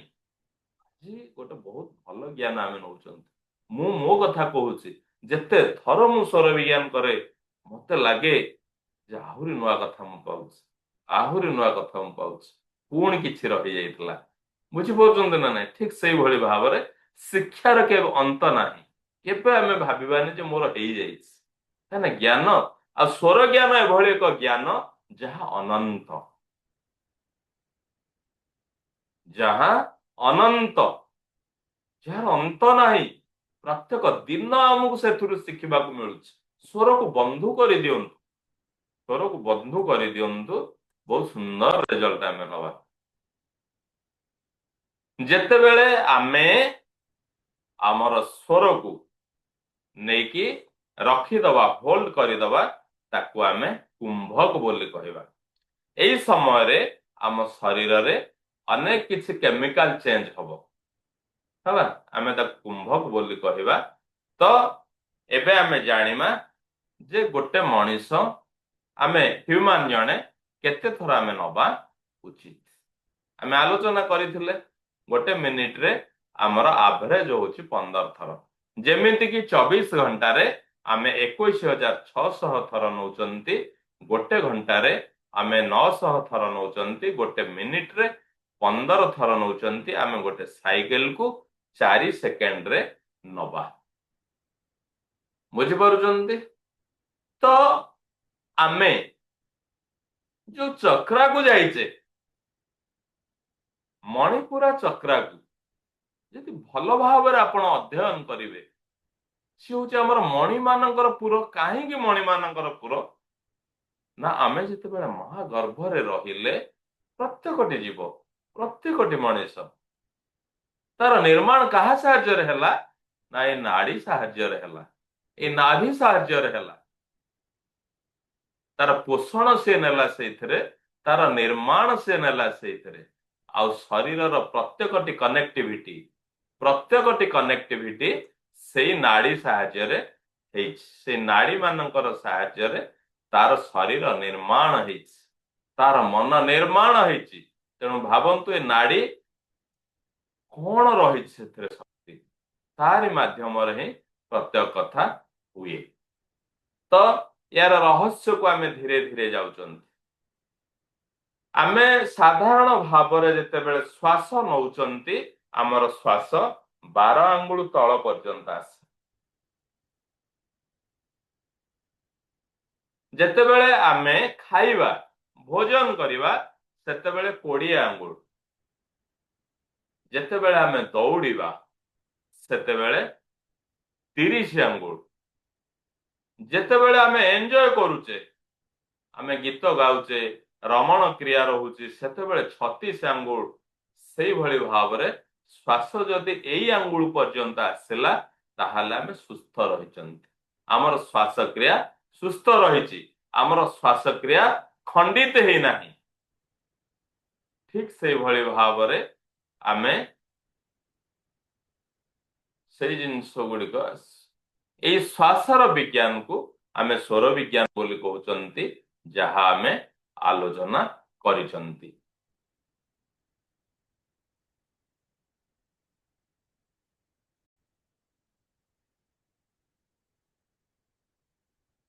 ଏଇ ସ୍ୱର କଣ? ଏଇ ସ୍ୱର କଣ ଆମେ ବି ଆଲୋଚନା କରୁଥିଲେ। ଯେମିତି କି ଆମେ ନଉଛେ ଆଉ ଛାଡୁଛେ, ବୁଝିପାରୁଛନ୍ତି ନା ନାଇଁ? ଆମେ ଯୋଉ ଶ୍ୱାସ ନଉଛେ, ଶ୍ୱାସ ଛାଡୁଛେ, ଆମେ ତାକୁ ସ୍ୱର ବୋଲି କହୁଛନ୍ତି। ଏଇ ଯୋଉ ଶ୍ୱାସ ନଉଛେ, ଶ୍ୱାସ ଛାଡୁଛେ, ଆମେ ତାକୁ ଶ୍ୱାସ ବିଜ୍ଞାନ ବୋଲି କହୁଛନ୍ତି, ସ୍ୱର ବିଜ୍ଞାନ ବୋଲି କହୁଛନ୍ତି। ତେବେ ଏଇ ଯୋଉ ନବା ଛାଡିବା, ଯୋଉ ତାକୁ ଆମେ ସ୍ୱର ବୋଲି କହୁଛନ୍ତି, ପୁଣି କୋଉ ପଟେ ନଉଛେ ବା କୋଉ ପଟେ ଛାଡୁଛେ, କୋଉ ପଟେ ଛାଡୁଛେ, ତା ସେ ସ୍ୱରର ଆମେ ନାଁ ରଖିଛନ୍ତି। ନହେଲେ ଆମେ ବୁଝିପାରିବାନି। ତ ଏଇ ହିସାବରେ ଆମେ 72,000 ନାଡି କଥା ଆଲୋଚନା କରୁଥିଲେ। 3ଟି ନାଡି ତା ଭିତରୁ ମୁଖ୍ୟ, ସେ କଥା ବି ଆଲୋଚନା କରୁଥିଲେ। ଆପଣଙ୍କର ଯେତେବେଳେ ଲେଫ୍ଟ ନୋଷ୍ଟ୍ରିଲ ଆକ୍ଟିଭ ହେଲା, ଇଏ ହଉଛି ଆମର ଚନ୍ଦ୍ରମା ନାଡି, ଇଏ ହଉଛି ଆମର ଇଡା ନାଡି, ଇଏ ହଉଛି ଆମର ବାମା ନାଡି। ଯେତେବେଳେ ରାଇଟ ନୋଷ୍ଟ୍ରିଲ ଆକ୍ଟିଭ ଅଛି, ଅର୍ଥାତ ରାଇଟ ସାଇଡ ରେ ବେଶୀ ଯାଉଛି, ସିଏ ହଉଛି ସୂର୍ଯ୍ୟ ନାଡି, ସିଏ ହଉଛନ୍ତି ପିଙ୍ଗଲା ନାଡି, ସିଏ ହଉଛନ୍ତି ଦକ୍ଷିଣୀ ନାଡି। ଯେତେବେଳେ ସମାନ ଭାବରେ ଯାଉଛନ୍ତି, ସେତେବେଳେ ହଉଛନ୍ତି सुषुम्ना नाड़ी ए कथा को आमे प्राय सब बेले आलोचना करिसंती यार वर्गीकरण जहाँ आमे बे आलोचना करूथले सूर्य स्वर आउ चंद्र स्वर एवं सुषुम्ना स्वर।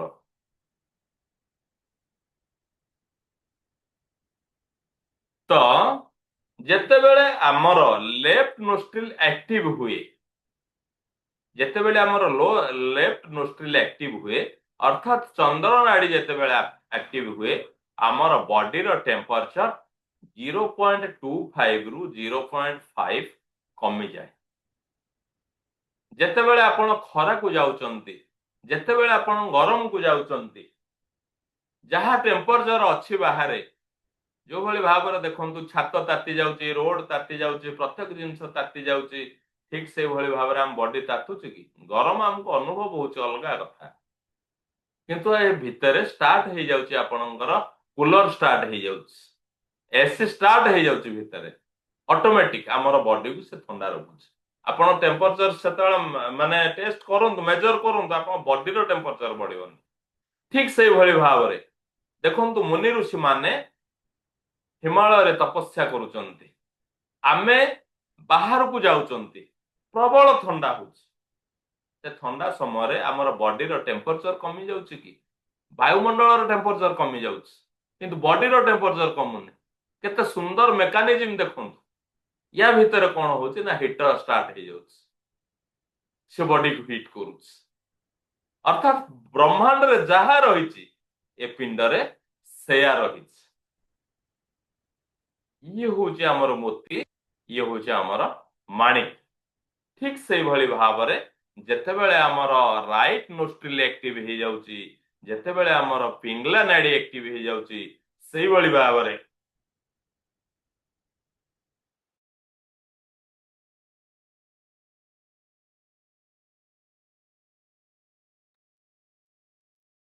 से भली भाव रे हमर बॉडी रो टेम्परेचर किछि अधिका हो जाउची ए पिंगला नाड़ी हो चंद्र नाड़ी हो तार उत्पत्ति आमे आलोचना करूथले आमर रूट चक्र बा आमर मलद्वार ठारू आरंभ होइचंती मझिरे रहले सुषुम्ना नाड़ी लेफ्ट रे रहले आपणकर चंद्रमा नाड़ी राइट रे रहले सूर्य नाड़ी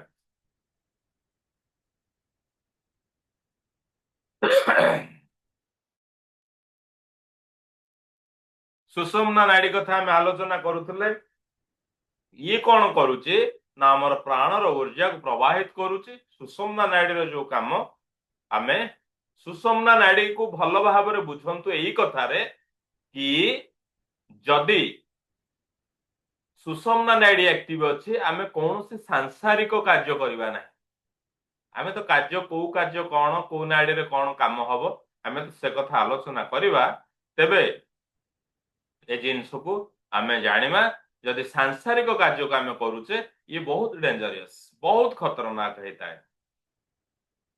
तो एबे आमे जानिबा एकर स्वभाव हला ईड़ा नाड़ी आमे चंद्र स्वर बोली कहूचे ईड़ा नाड़ी होची आमर माइंड ईड़ा नाड़ी होची नेगेटिव एनर्जी माने नकारात्मक कथा कहने आमे जेमती आमर करेंट प्रवाहित करूचे गोटे तार होचे नेगेटिव गोटे तार होचे पॉजिटिव से भली भाव रे ये फीमेल एनर्जी हला ये होचे सॉफ्ट आपनकर चंद्रमा नाड़ी एक्टिव अछि माने बहुत कोमल बहुत उदार चंद्रमा हला ये होचे इच्छा आपण जहाँ भी मैनिफेस्ट करिवे आपनकर चंद्र नाड़ी एक्टिव थाई जदि मैनिफेस्ट करिवे आपनकर से इच्छाटे पूर्ण हो जाए ये होची यार दिन अच्छी यार बार अच्छी जदि बार रे नबा आमे सोमवार बुधवार गुरुवार आ शुक्रवार ये होचंती तार नंबर रे सेमिति जेते जोड़ी संख्या 2 4 6 8 ए भली होची तार संख्या ठीक से भली भाव रे सूर्य नाड़ी होची कॉन्शियसनेस सूर्य नाड़ी होचे एक सकारात्मक शक्ति पॉजिटिव शक्ति आपनकर जदि करेंट को आमे नेगेटिव पॉजिटिव रे नबा से होचंती सकारात्मक शक्ति सूर्य होचंती सरकार सूर्य होचंती पिता से होचंती मेल एनर्जी जो काम आम करवा शारीरिक काम करवा चंद्र आपणकर मनर कारक ये होचंती आपणकर शरीर कारक तार दिन होचंती शनिवार रविवार मंगलवार तार संख्या जेमती कि ऑड नंबर रे 1 3 5 7 9 एभली होचंती तार संख्या सेही भली भावरे सुषुम्ना नाड़ी को आमे हमर मध्यम स्वर बोली कहवा से होचे न्यूट्रल एनर्जी हाँ सीए आमे प्रत्येक जिनसर मिश्रण कथा आमर चंद्र स्वर आ सूर्य स्वर मिश्रण कथा तार होचे से प्रकृति एबे आमे जानिमा ए स्वर को आमे आइडेंटिफिकेशन केमति करबा आमे तो जानिले आमर चंद्र नाड़ी कौन आमर सूर्य नाड़ी कौन आमर सुषुम्ना नाड़ी कौन एबे आमे जानिमा आमे केमिति जानिमा जे मोर को नाड़ी एक्टिव अछि प्रथमे आमर हाथ को एमती भी भलिया रखिबा आपन को जना पड़िबो को जगह रे अधिका रेस रे बाजुछ जते बेले छाड़िबे मिडिल रेस रे छाड़िबे हाई स्पीड करबेनी कि पूरा स्लो करबेनी स्वर को जो दिन आपण चिन्हि जिवे आपण जानंतु आपण जीवन 80% तनाव पळै गला कहीं ना आपण स्वर साहाय्य रे काम करिवे देन एमिति जानि परिबा हला तापरे आमे एमिति जानि परिबा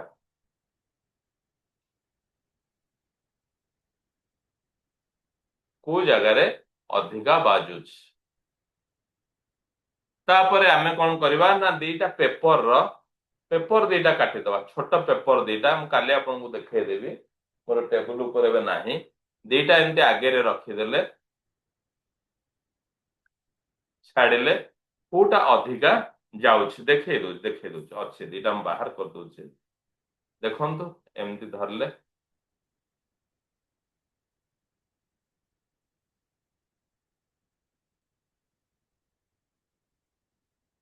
मोर सूर्य नाड़ी एक्टिव अछि मते वर्तमान शक्ति दरकार कहीं मु काम कर क्लास नौ मुझे सूर्य नाड़ी एक्टिव रखिबी ताले प्रभावित हेबे आपण माने मोर कथार प्रभाव रहिबा आपणक ऊपर बुझी परछन्ते ना ना ए कथार केते प्रभाव अछि भी आपण मान अनुभव करंतु आराम रे बसचंतु ये होचे सूर्य स्वर काम आमे ए भली भाबरे भी ताकू परीक्षा करि परिबा पुणी केमती परीक्षा करिवा ना गोटे नोस्ट्रिल चिपि दवा छाड़िबा आरोटा को चिपा छाड़िबे देखिबे गोटाकर इजी रे पास करि जिवो आ गोटे टिके आपन को लागि के रहला भला रखबो सेथिरे भी जानि जिवे एमती अनेक उपाय रे आमे हमर जानिबा पई चेष्टा करिबा स्वर रो चिन्हिबा पई बा स्वर को आमे चिन्हि गले आमे हम जीवन को ठीक भाव रे निर्वाह करि परिबा मयूर पंख रे भी आमे जानि परिबा विशेष भाव रे जो माने माने सजियासाई ही जाई थांती तांकर टेस्ट करिया पई मयूर पंख को व्यवहार करा जाय बॉडी रो सिग्नल हला बॉडी रो सिग्नल भी आमे स्वर को जानि परिबा जण अत्यंत क्रोधी ही जाइचंती पूरा रागी जाइचंती देखिबा तांकर सूर्य नाड़ी एक्टिव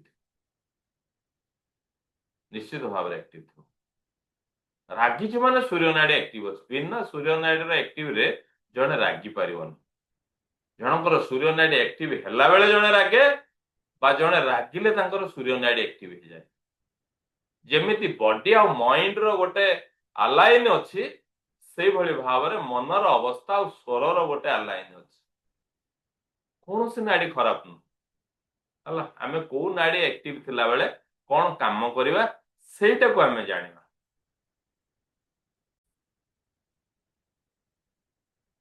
आमे स्वर विज्ञान ताकू जदि लक्ष्य को आमे पाइबा हमको बहुत जिनस आमे जानिबार उचित आमे मटेरियल जिनस नै परिबा स्वर तो साधारणतः भाव रे हमरा माने तार मूल कथा होचे हवा आमे तार सामग्री होचे हवा हवा माध्यम रे ही आमे स्वर को परिचालना करूचे बा स्वर ही हवार कथा को बुझौछ कोन आमे आपण हमर स्वर को बदलै देई पारिबा कि कहीं आम आग को जाना कौन ना आमर को स्वर एक्टिव अच्छी को स्वर रे काम करवा या तो आम जाना ता सांगे मन करंतु गोटे काम आम चंद्र नाड़ी रे करवा उचित आमर वर्तमान सूर्य नाड़ी एक्टिव अच्छी आम से परीक्षा करवा कि आम कौन सूर्य नाड़ी रु चंद्र नाड़ी को बदल दे पारिबा कि हाँ तार तरीका अच्छे आम धीरे धीरे जानिमा आमे आमर नाड़ी को भी परिवर्तन करदे पारिबा आउ गोटे स्वर को एक्टिव करदे पारिबा कौन आमे एई स्वर को व्यवहार करिके आमर भाग्य को बदल दवा को चाहूचंती कि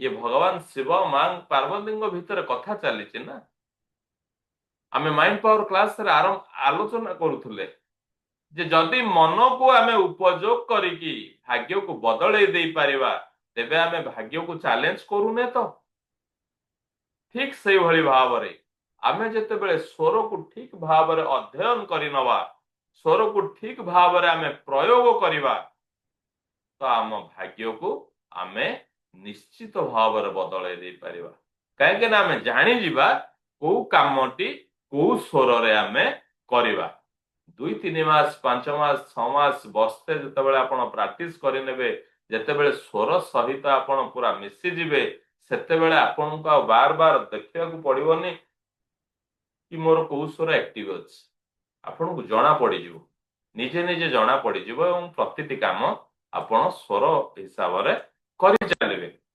तो टिके इंटरैक्शन हेले भल आम यो प्रश्न रहा कौन स्वर को मु व्यवहार करी मोर भाग्य को मु बदल दबा चाहूची कि जदि प्रकृत रे आमे बदल दबा चाहूचंती आम माइंड को गोटे कमांड जाऊ आमे लिखिबा यस ये माइंड पावर कथा को आमे एठी उपयोग करूचे आम माइंड को एई समय कमांड जीवा दरकार हाँ स्वर विज्ञान को व्यवहार करी मु मो भाग्य को बदल दबा पई चाहूची तो मेसेज करंतु यस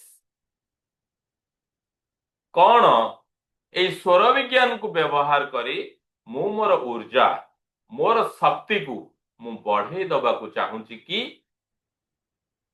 आपण जानिले जेतेबेले चंद्रमा नाड़ी एक्टिव होची सेतेबेले शांत करि दउचंती जेतेबेले नाड़ी एक्टिव होची सेतेबेले हमकु सशक्त करि दउचंती जोथि पई हमर अजाणतरे आमे स्वर विज्ञान को अनेक जगह व्यवहार करि थाउ देखिए जो गोटे भिड़ कम पड़ी कोठी किसी उठेवा पड़ी गोटे ग्रुप लोक लगी से माने नारा दौथे जोर लगा के हिंसा से जानी ना स्वर विज्ञान कौन माने या देहरे रही किंतु से स्वर विज्ञान उपयोग होते जन चिल्लाऊँच से तार सूर्य नाड़ी एक्टिव हो जाउछि घरे माँ टे रागुची कि घरे रागुचंदी दांडे कि कोठी रगारगी होचंदी देखंतु चिल्लेला माने सूर्य नाड़ी एक्टिव हो से हिताहत ज्ञान माने भूली जीवे से सूर्य से सरकार सी बाबा माने थरे जदि मनीष रागे से तार ज्ञान को हजई दिए से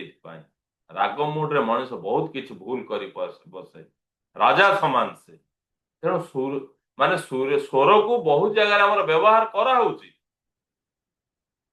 जो भली भाव जोर लगा के हिंसा होउची स्वर को आम बहुत जगह व्यवहार करुचंती कौन व्यवहार करुचंती ना आम जानिने ता ज्ञान विषय जानिने किंतु आम अनेक जगह व्यवहार करुचंती कौन ना घर जेते बेले बाहरुची छुआटी गोटे मंगल काम रे गोटे परीक्षा दवा पई मां कौन करुची ना ताको मिठा दही खुआई दउची आमे कहूचे जे मिठा दही होउची गोटे शुभ ता काहे के शुभ ता पछरे स्वरर कौन ज्ञान लुचिक रहिछि जेतेबेले मिठा दही टिके खाई दिए तार चंद्र नाड़ी एक्टिव हो जाए जेतेबेले चंद्र नाड़ी एक्टिव हो जाए से स्थिर हो जाए से काम हो जाए मनीष जेतेबेले स्थिर थिबो जेतेबेले शांत थिबो से प्रत्येक कथा को फेस करि पारिबो जेतेबेले राग थिबो से रागरे किछि ना किछि करिवो ता भलो ही पारे ता भी मंद ही पारे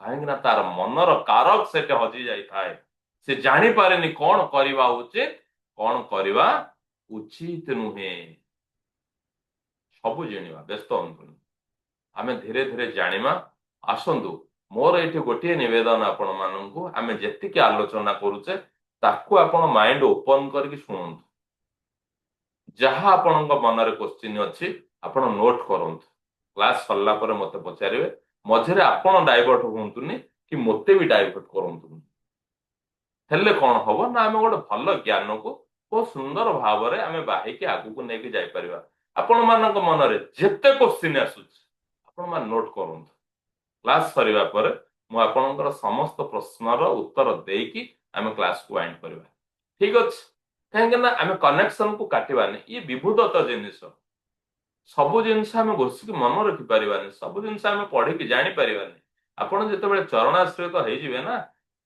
भगवान आपको अनेक अनेक ज्ञान देवे है से पुणी थे नवेदन रखु जिते आपंकर क्वेश्चन अच्छे मन भीतर किसी उणा करूँ लेखिक रखु आम क्लास सरला मुझे प्रति प्रश्न उत्तर देवी तो आमे से ऊर्जा को बढ़ेवा को चाहूचंती कि आमर प्राण शक्ति को आमर प्राण ऊर्जा को आम मनर शक्ति को आम शरीर शक्ति को आम रोग प्रतिरोधकर शक्ति को आमे बढ़ेवा को चाहूचंती कि तार मूल उत्तर रही तार मूल औषधि रही श्वास ईश्वर रे कौन आपण धनी बोली कौन आपण गरीब बोली आपणक पाई कौन एक स्वतंत्र ऊर्जा तैयारी हुए कि आपणक पाई एक स्वतंत्र वायुमंडल तैयारी हुए कि आपण जो मंडल रु श्वास को ग्रहण करूचंती सेठी कौन कहा किए धनी बोली ताकू फिल्टरिंग करके दिया हुए जे गरीब बोली ताकू सेमती रटा दे दिया जाए कि भगवान किसी एपाक सेपाक करि नाहंती आमे समस्ते गोटे प्राणदायिनी शक्ति रु ए प्राण को ग्रहण करूचंती जदि समस्ते आमे प्राणदायिनी शक्ति रु प्राण को ग्रहण करूचंती तेबे जनकर कहीं स्वास्थ्य समस्या रे रहउचंती जने कहीं सुस्थ शरीर मेंटेन करूचंती कहीं ना आमे जो जल को आनिले गोटे उदाहरण दउची मु आमे आम घर को पाइपलाइन आसी आम घर को आसला जल आसला ये जो जल आसला केही कौन कले ना जल आसला पर मालिक आमे हे गले ए जल आसला पर किए कौन कला ना जने जल को फुटे की पीला जने जल को सेमती पीला कला हाँ कौन हो जाउचे एथरे बहुत लोक पिउचंती एते स्वास्थ्य को जगिले हबनी जने सेमती डायरेक्ट वाटर नेला जने कौन कला ना फुटे की पीला आउ जने फिल्टर रे रखी की पीला आउ जने ताकू एक्वा सहित कनेक्शन कर दला कि अल्कलाइन पीला जलर मान से बदली गला जते बेले जलर मान बदली गला से भली भाव से आम शरीर रे गोटे केमिकल्स को तैयारी कला अनुरूप भाव आमे समस्त श्वास ग्रहण करूचे से श्वास को आमे केमती व्यवहार करूचे आमे डेड पार्ट बॉडी रे व्यवहार करूचे ना करेंट थिबा बॉडी रे व्यवहार करूचे कौन करूचे आमे से श्वास सहित आमे केमती खेलुचे जदि मो शरीर मेकानिज्म एमती तैयारी हेची केवल मो शरीर नुह समस्त कथा कहूची राति 10टा रु राति 2टा भितर सी ताको रिपेयर करे तो मो सामना रे थिबा सार सी 9:30 बेलु सोइले मु जदि मोबाइल को माने स्क्रॉलिंग करी करी राति 1 बेले सोइली मो शरीर रिपेयरिंग हबो केते बेले जदि मो शरीर रिपेयरिंग होउनी जदि मो घरे व्हाइट वाशिंग होउनी तो मते बंधा है कि चलिया को पड़ियो किए निर्माण कला किए ताको उत्पत्ति कला कौन भगवान भूल रहा कौन श्वासर भूल रहा किए तैयारी कला से भूल ना मु जेते बेले मालिक हे गली मु मते परिचालना कली किंतु जेते बेले दोष देली सेते बेले भगवान को दोष देली मते कहीं प्रभु एते कष्ट दौच मु कौन करिथिली मु कौन मोर पूर्व जन्मर कर्म फल रही तो शिव स्वरोदय कहले आपण जदि स्वर अनुसार दिनचर्या करिवे ताहले आपणकर प्रारब्धर कौनसी खराब फल थिले भी तार प्रभाव पड़े नहीं ଆପଣଙ୍କର କର୍ମମୟ ଜୀବନ, ଆପଣଙ୍କର ଶାରୀରିକ, ଆପଣଙ୍କର ମାନସିକ ପ୍ରତ୍ୟେକ ଜୀବନ ସନ୍ତୁଳିତ ହେଇଯାଏ, ମଧୁମୟ ହେଇଯାଏ। ବୁଝିପାରୁଛନ୍ତି ନା? ତେଣୁ ଏ ଯୋଉ ଅମୂଲ୍ୟ ସମ୍ପଦ, ତାକୁ ବ୍ୟବହାର କରିବାର ମାଲିକ ଯେହେତୁ ଆପଣ, ତାକୁ କେତେ ସୁନ୍ଦର ଭାବରେ ବ୍ୟବହାର କରିବେ ସେଇଟା ଆପଣଙ୍କ ଉପରେ ହିଁ ନିର୍ଭର କରୁଛି। କଣ ମୋ ମନର ସମସ୍ତ ଇଚ୍ଛାକୁ ମୁଁ ଏଇ ସ୍ୱର ବିଜ୍ଞାନ ସାହାଯ୍ୟରେ ପୂରଣ କରିବାକୁ ଚାହୁଁଛି କି? ପଚାରନ୍ତୁ ନିଜକୁ ପ୍ରଶ୍ନ।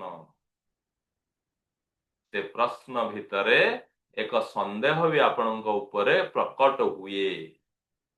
ଯେତେବେଳେ ମୁଁ ଚିନ୍ତା କରେ ଯେ କଣ ମୁଁ ଏଇ ସ୍ୱରକୁ ବ୍ୟବହାର କରି ମୋ ମନର ସମସ୍ତ ଇଚ୍ଛାକୁ ପୂରଣ କରିଦେବାକୁ ମୋର ଇଚ୍ଛା ଅଛି କି, ଆପଣଙ୍କ ଭିତରୁ, ଆତ୍ମା ଭିତରୁ ଏକ ଉତ୍ତର ସାଙ୍ଗେ ସାଙ୍ଗେ ଆସିବା ଉଚିତ ଯେ ୟେସ୍। Mind ପାୱାରର technique. ଯେତେବେଳେ ଆମେ କରୁଥିଲୁ ଲାଇଫ ପ୍ଲାନ, ମନ୍ଥଲି କଣ ଇନକମ କରିବୁ, ଆମେ କୋଉ ଜାଗାରେ ପହଞ୍ଚିବୁ, ଯେତେବେଳେ ଲେଖୁଥିଲୁ, ନିଃସନ୍ଦେହରେ ଆପଣଙ୍କୁ ଲେଖିବାର ଅଛି। ଅର୍ଥାତ ମନକୁ କମାଣ୍ଡ ଯିବାର ଅଛି। ଆମର ନେକ୍ସଟ ଲେବୁଲ କଣ, ଆମେ ଗୋଟେ ପରେ ଗୋଟେ ଲେବୁଲ ଜମ୍ପ କରିକି ଯିବା, ଯୋଉଥିପାଇଁ ସ୍ୱରକୁ ଆମେ ବ୍ୟବହାର କରିବା। ଆଉ ଆପଣଙ୍କର ମାଇଣ୍ଡ କୁ କମାଣ୍ଡ ଯାଉ ଯେ ହଁ, ମୁଁ ଏ ସ୍ୱରର ଜ୍ଞାନକୁ ଉପଯୋଗ କରିକି ମୋ ପାଖରେ ଯୋଉ ଅମୂଲ୍ୟ ସମ୍ପଦ ଭଗବାନ ଇନବିଲ୍ଡ କରିକି ଛାଡିଛନ୍ତି, ମୋ ସୃଷ୍ଟିକୁ ଆସିଲା ଦିନୁ ମତେ ଦେଇଛନ୍ତି, କେବେ ବି ଉଣା କରିନାହାନ୍ତି, ମୁଁ ତାକୁ ଉପଯୋଗ କରିକି ମୋ ଜୀବନର ସମସ୍ତ ଇଚ୍ଛାକୁ ପୂରଣ କରିବା ପାଇଁ ମୁଁ ଚାହୁଁଛି। କଣ ମୁଁ ଏଇ ସ୍ୱରର ବ୍ୟବହାରରେ ମୋ ଜୀବନର ସମସ୍ତ ଶତ୍ରୁଙ୍କୁ ନାଶ କରିଦେବାକୁ ଚାହୁଁଛି? ଶତ୍ରୁ ନାଶ, ମୁଁ ଜୀବନ ନାଶ କଥା କହିନି, ସେଇ ଅର୍ଥରେ କେହି ବୁଝନ୍ତୁ ନାହିଁ ହେଲା। ଶତ୍ରୁଙ୍କୁ ଆମେ ଛାଡିଦବା ପାଇଁ ଚାହୁଁଛନ୍ତି କି ଜୀବନରୁ? ଚାହୁଁଛନ୍ତି ନା?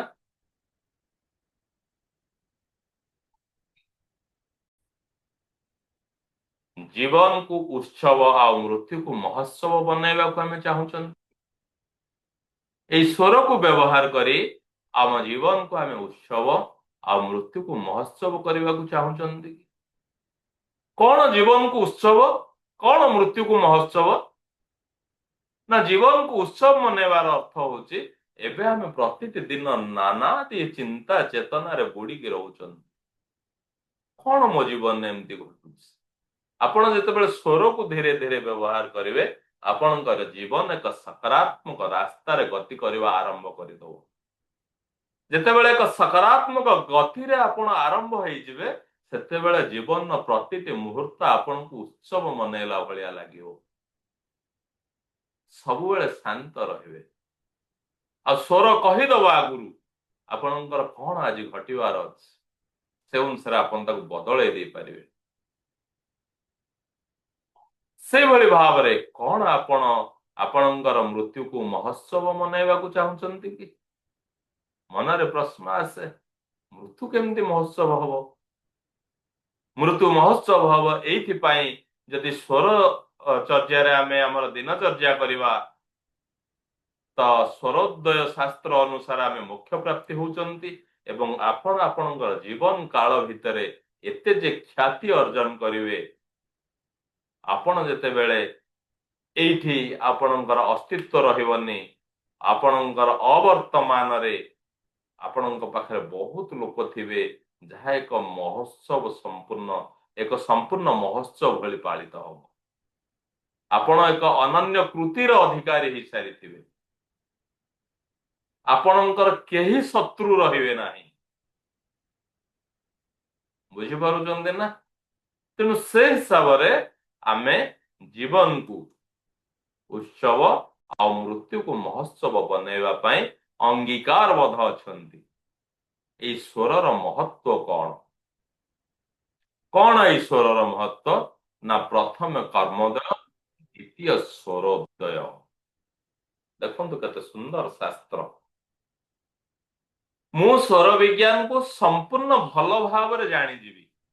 ସ୍ୱର ବିଜ୍ଞାନ ତ ହଉଛନ୍ତି ଅନନ୍ତ, ଆମେ ତାଙ୍କୁ ସମ୍ପୂର୍ଣ୍ଣ ଜାଣିପାରିବା ନାହିଁ, କିନ୍ତୁ ଭଗବାନଙ୍କର କୃପାରୁ ଆମେ ଯେତିକି ଚରଣ ବି ଜାଣିବା, ୟାକୁ ଜାଣିବା ପରେ ମନେ କରନ୍ତୁ ମୁଁ ଏବେ ସ୍ୱର ବିଜ୍ଞାନରେ ଆପଣଙ୍କ ସାମ୍ନାରେ ଆପଣଙ୍କୁ ଅନେକ ତଥ୍ୟ ଦଉଛି ଭଗବାନଙ୍କ କୃପାରୁ, ତ ମୁଁ କିଛି କାମ କରିବିନି। ମତେ କଣ ସ୍ୱର ବିଜ୍ଞାନ ମୋର ସମସ୍ତ ଇଚ୍ଛାକୁ ପୂରଣ କରିଦବ? ପ୍ରଥମେ କର୍ମ ଉଦୟ, ଆପଣଙ୍କର କର୍ମକୁ ଉଦୟ କରନ୍ତୁ ପ୍ରଥମେ। ଯଦି ଆପଣଙ୍କର କର୍ମକୁ ଆପଣ ଉଦୟ କରୁଛନ୍ତି, ସ୍ୱର ଆପଣଙ୍କର ଉଦୟ ହବ, ଅର୍ଥାତ୍ ଭଗବାନଙ୍କର କୃପା ଆପଣ ପ୍ରାପ୍ତି ହେବେ, ଆପଣ ଯାହା ଚାହୁଁଛନ୍ତି ତାହା ପାଇବେ। ମୁଁ ଜବ୍ କରିଛି, ଆପଣ ଜବ୍ କରିଛନ୍ତି, ମୁଁ ଟ୍ରେନର ଅଛି, ମୁଁ ଆପଣଙ୍କୁ କିଛି ଶିଖଉଛି, କାଲିଠୁ ମୁଁ ବନ୍ଦ କରିଦେବି, ମୋ କାମକୁ ବନ୍ଦ କରିଦେବି। ସ୍ୱର ଉଦୟ କଣ ମୁଁ ସେଇଥିପାଇଁ ନେଲି? ସ୍ୱର ବିଜ୍ଞାନର ଜ୍ଞାନ କଣ ମୁଁ ସେଇଥିପାଇଁ ନେଲି ଯେ ଘରେ ବସିକି କେବଳ ମୋର ପାଣି ପିଇବା, ଶଯ୍ୟା ତ୍ୟାଗ କରିବାଠୁ ଆରମ୍ଭ କରିକି ପ୍ରତ୍ୟେକ ଜିନିଷ ସ୍ୱର ସାଙ୍ଗରେ କରିବି, କିନ୍ତୁ ମୋର କର୍ମମୟ ଜୀବନରେ ମୁଁ ହାତ ମାରିବି ନାହିଁ। କଣ ମୋର ଇଚ୍ଛା ପୂରଣ ହେଇଯିବ କି?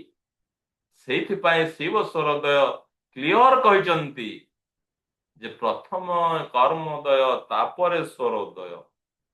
କାମକୁ ଯଦି ଆମେ କରିବା, କାମକୁ ଠିକ ଢଙ୍ଗରେ ସ୍ୱରର ସହିତ କରିବା, ତେବେ ଆମର ସ୍ୱରର ଉଦୟ ହବ। ୟାକୁ ଆମକୁ ସୁନ୍ଦର ଭାବରେ ମନେ ରଖିବାର ଅଛି, ନଚେତ୍ ଆଗକୁ ପଡିବ।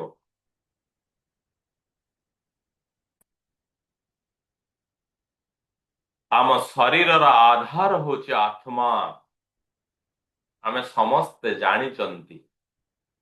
এই ଶରୀରର ଆଧାର ଆତ୍ମା। ମା ଗର୍ଭରେ ଶରୀର ଯେତେବେଳେ ତିଆରି ହୁଏ, ଆତ୍ମାଟିଏ ପ୍ରବେଶ କରେ। କେତେ ଦିନରେ ପ୍ରବେଶ କରେ, କଣ କରେ, ସିଏ ତ ଗୋଟେ ଅଲଗା ଟପିକ ହେଇଯିବ। ଆତ୍ମାଟିଏ ପ୍ରବେଶ କରେ।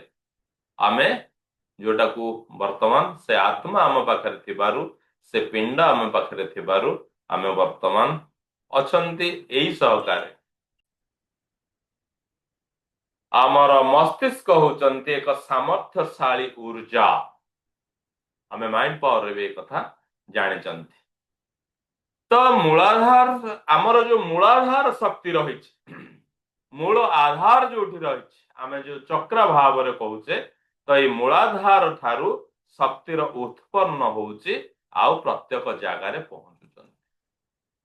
ଆପଣଙ୍କର ସେଭେନ ଚକ୍ରା କହିଲା, ଏ ପ୍ରତ୍ୟେକ ଜିନିଷ ସେଇଠୁ ତିଆରି। ଆପଣଙ୍କର ମୂଳ ଚକ୍ରରେ କିଏ ରହିଲା ନା ଶକ୍ତି ଉତ୍ପନ୍ନ ହେଲା, ସେଠି ଶକ୍ତି ରହିଲେ। ଆପଣଙ୍କର ଆଜ୍ଞା ଚକ୍ରରେ ଶିବ ରହିଲେ। ବୁଝିପାରୁଛନ୍ତି ନା? ସେଇଥିପାଇଁ ୟାକୁ ତୃତୀୟ ନୟନ ବୋଲି କୁହାଯାଏ। ଆପଣଙ୍କର ମୂଳାଧାର ଚକ୍ର ହେଲା ପାର୍ବତୀ ମା ଶକ୍ତି, ଇଏ ହେଲେ ଶିବ। ଶକ୍ତି ସେଇଠୁ ଉତ୍ପନ୍ନ ହେଲା, ଶିବଙ୍କ ସହିତ ମିଳନ ହେଲା, ୟାକୁ ସେଇ କଥାରେ କୁହାଯାଇଛି। ଆଉ ଇଏ ସ୍ୱୟଂ ସମ୍ପନ୍ନ ସହସ୍ତରା ଚକ୍ର। ତ ଏଇ ପ୍ରତ୍ୟେକ ଚକ୍ର, ଏଇ ଯୋଉ ପ୍ରତ୍ୟେକ ଶକ୍ତି ଆପଣଙ୍କର ଶକ୍ତି ଚକ୍ରରୁ, ରୁଟ୍ ଚକ୍ରକୁ ବି ଶକ୍ତି ଚକ୍ର ବୋଲି କୁହାଯାଏ। ସେଇଠୁ ଉତ୍ପନ୍ନ ହେଲା, ସେ ଊର୍ଦ୍ଧ୍ୱମୁଖୀ ହେଇକି ଆସିବ। ସେଇଠୁ ଆପଣଙ୍କର ନାଡି ମାନଙ୍କର ସୃଷ୍ଟି। ଯୋଉଠି ନାଡି ଟଚ୍ କଲା, ସେଠି ହଉଛି ଗୋଟିଏ ଚକ୍ର, ସିଏ ହଉଛି ଆପଣଙ୍କର କୁଣ୍ଡଳିନୀ ଶକ୍ତି। ତ ଆମେ ରୁଟ୍ ଚକ୍ରରୁ ଆମର ସମସ୍ତ ଶକ୍ତି ଉତ୍ପନ୍ନ ହେଇଥାଏ। କୋଉ ଶକ୍ତିକୁ କେତେ ମାତ୍ରାରେ ରଖିବା, ତାହା ତ ଜାଣିବା ଆଉ ଗୋଟେ ପ୍ରକ୍ରିୟା। ଏବେ ଆମେ କଣ କରିବା ନା ଆମର ଫୋକସ ରଖିବା ଆମର ବ୍ରିଦିଂ ଉପରେ। ହେଲା, ଆମେ ଜାଣିବାକୁ ଚେଷ୍ଟା କରିବା କୋଉ ସ୍ୱର ଆମର ଆକ୍ଟିଭ ଅଛି, କୋଉ ପର୍ଯ୍ୟନ୍ତ ଚାଲିଛନ୍ତି। ଇଏ ହଉଛି ଆମର ହୋମୱାର୍କ। ଯୋଉମାନେ ଆପଣମାନେ ଆଗରୁ ଅଛନ୍ତି, ଆପଣମାନେ ପ୍ରାକ୍ଟିସ କରନ୍ତୁ। ମୁଁ ଆଜି ବି ପ୍ରାକ୍ଟିସ କରୁଛି। ଅନେକ ସମୟରେ ସ୍ୱର ନିଜ ସହିତ ଖେଳେ, ସାଙ୍ଗେ ସାଙ୍ଗେ ବି ସ୍ୱର ଚେଞ୍ଜ ହେଇଯାଏ। ସ୍ୱର ଭଳିଆ ଖେଳିବା ଜିନିଷ ପୃଥିବୀରେ କିଛି ନାହିଁ। ହଠାତ୍ ଆପଣଙ୍କୁ କନଫ୍ୟୁଜ କରିଦବ, କାହିଁକିନା ସେ ଅନେକ ବାର୍ତ୍ତା ନେଇକି ଆସିବ। ପ୍ରତିଟି ସ୍ୱର ଭିତରେ ଗୋଟେ ରହସ୍ୟ ରହିଛି। ବୁଝିପାରୁଛନ୍ତି ନା ନାହିଁ? ପ୍ରତିଟି ଶ୍ୱାସ ଭିତରେ ଏକ ସନ୍ଦେଶ ରହିଛି।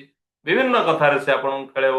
ତେଣୁ ଆମର ଏବେ ପ୍ରତି ସମୟର କାର୍ଯ୍ୟ, କାହିଁକି ନା ସ୍ୱର ସାଧନ ଆମକୁ ଲାଗିବ କିଛି ଦିନ, 2-3 ବର୍ଷ ଲାଗିବ जो समय कि आम बसिले भी जाणीजा जे आमर को स्वर एक्टिव अच्छी से पर्यंत आमको स्वर साधन करने को हम प्रतिदिन भगवान भोले शंकर को आमर प्रेयर प्रभु ये जो अद्भुत ज्ञान मते मो स्वर को जानिबार संपूर्ण सपोर्ट दिंतु मते मो स्वर विषय जनातु प्रति मुहूर्त मु केमती स्वर को जानी पारे स्वर रे प्रत्येक व्यक्ति पशु पाषाण रे प्रवेश करिपारे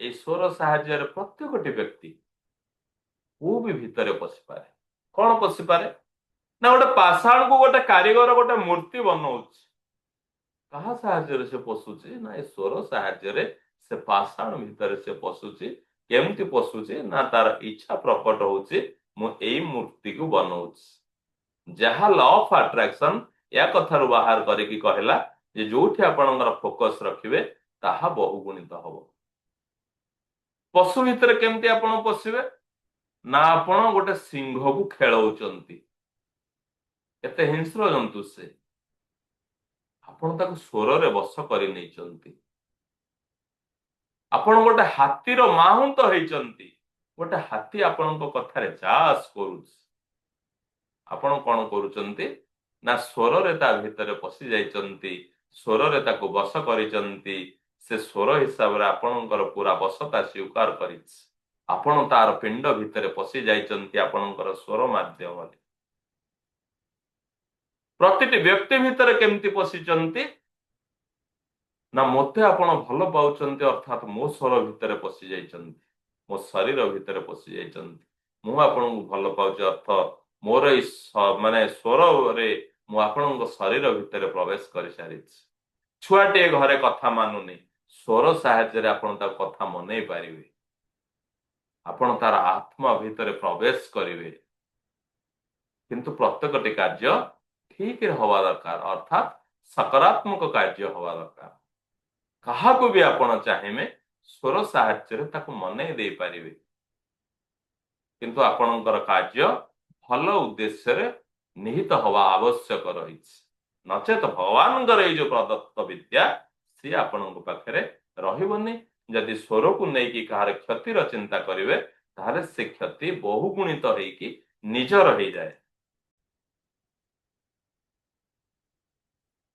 स्वर रे अच्छी विश्व जीवन शक्ति आम आलोचना कर बहुत थर जीवन शक्ति देखंतु कौन से खोला जगह आम जा पहुंची जाऊँ से जगह केते भल लगुच विश्व शक्ति अच्छी भगवान ऊर्जा रही पृथ्वी ऊर्जा रही स्वर सांगरे स्वर को आमे तीनोटी माने जेमती कि राजमार्ग बोली कहउचंती आमे कौन करेन्ट तार को कहउचंती से भली भाव रे गोटाकर नेगेटिव ऊर्जा जीव गोटाकर पॉजिटिव ऊर्जा जीव गोटाकर न्यूट्रल ऊर्जा जीव ये तीनोटी स्वर रहउचंती तो ये स्वर होचंती आमर लाइफ इंश्योरेंस आमे आजिकल कौन करूचंती ना जीवन बीमा करूचंती आमर सरकार माने नहीं गोटे वर्गर परिवार मानक नहीं क्या फ्री रे देइचंती कई आमे निजे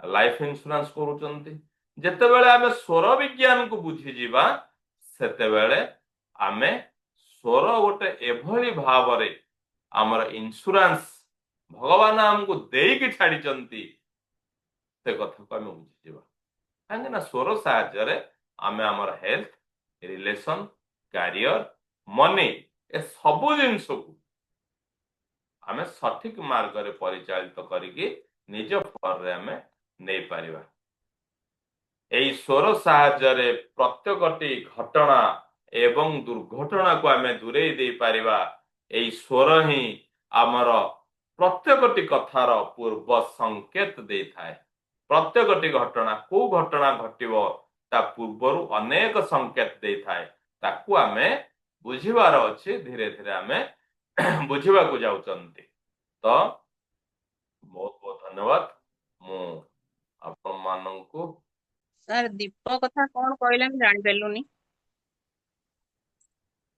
दीप कथाटा कौन आगुरु डिस्कशन है बहुत बहुत धन्यवाद समस्त पाखरे थिबा से परमात्मा को कोटि कोटि प्रणाम आमर जन्मदाता आमर जन्मदात्री को आमर गुरु को आमर गुरुजन मान को आमर बंधु आमर हिताकांक्षी आमर हितैषी मान पृथ्वी जल अग्नि वायु आकाश समस्त को कोटि कोटि प्रणाम सहित ये सुंदर संध्यार सुंदर सेशन को स्वर विज्ञान प्रथम संध्या को आम ये विराम दौरान बहुत बहुत धन्यवाद बहुत बहुत धन्यवाद बहुत बहुत धन्यवाद श्री देव देव महादेव माँ पार्वती मैया भगवान श्री गणेश भगवान श्री कार्तिक श्री राघवेंद्र सरकार भगवान श्री रघुनाथ आमर पिता माता आमर जन्मदाता आमर जन्मदात्री आमर गुरु आमर गुरुजन बंधु हिताकांक्षी हितैषी समस्त पाद पद्म कोटि कोटि प्रणाम सहित आज सुंदर संध्यार सुंदर सेशन को आम ये विराम दौरान बहुत बहुत धन्यवाद बहुत बहुत धन्यवाद बहुत बहुत धन्यवाद thank you universe thank you universe.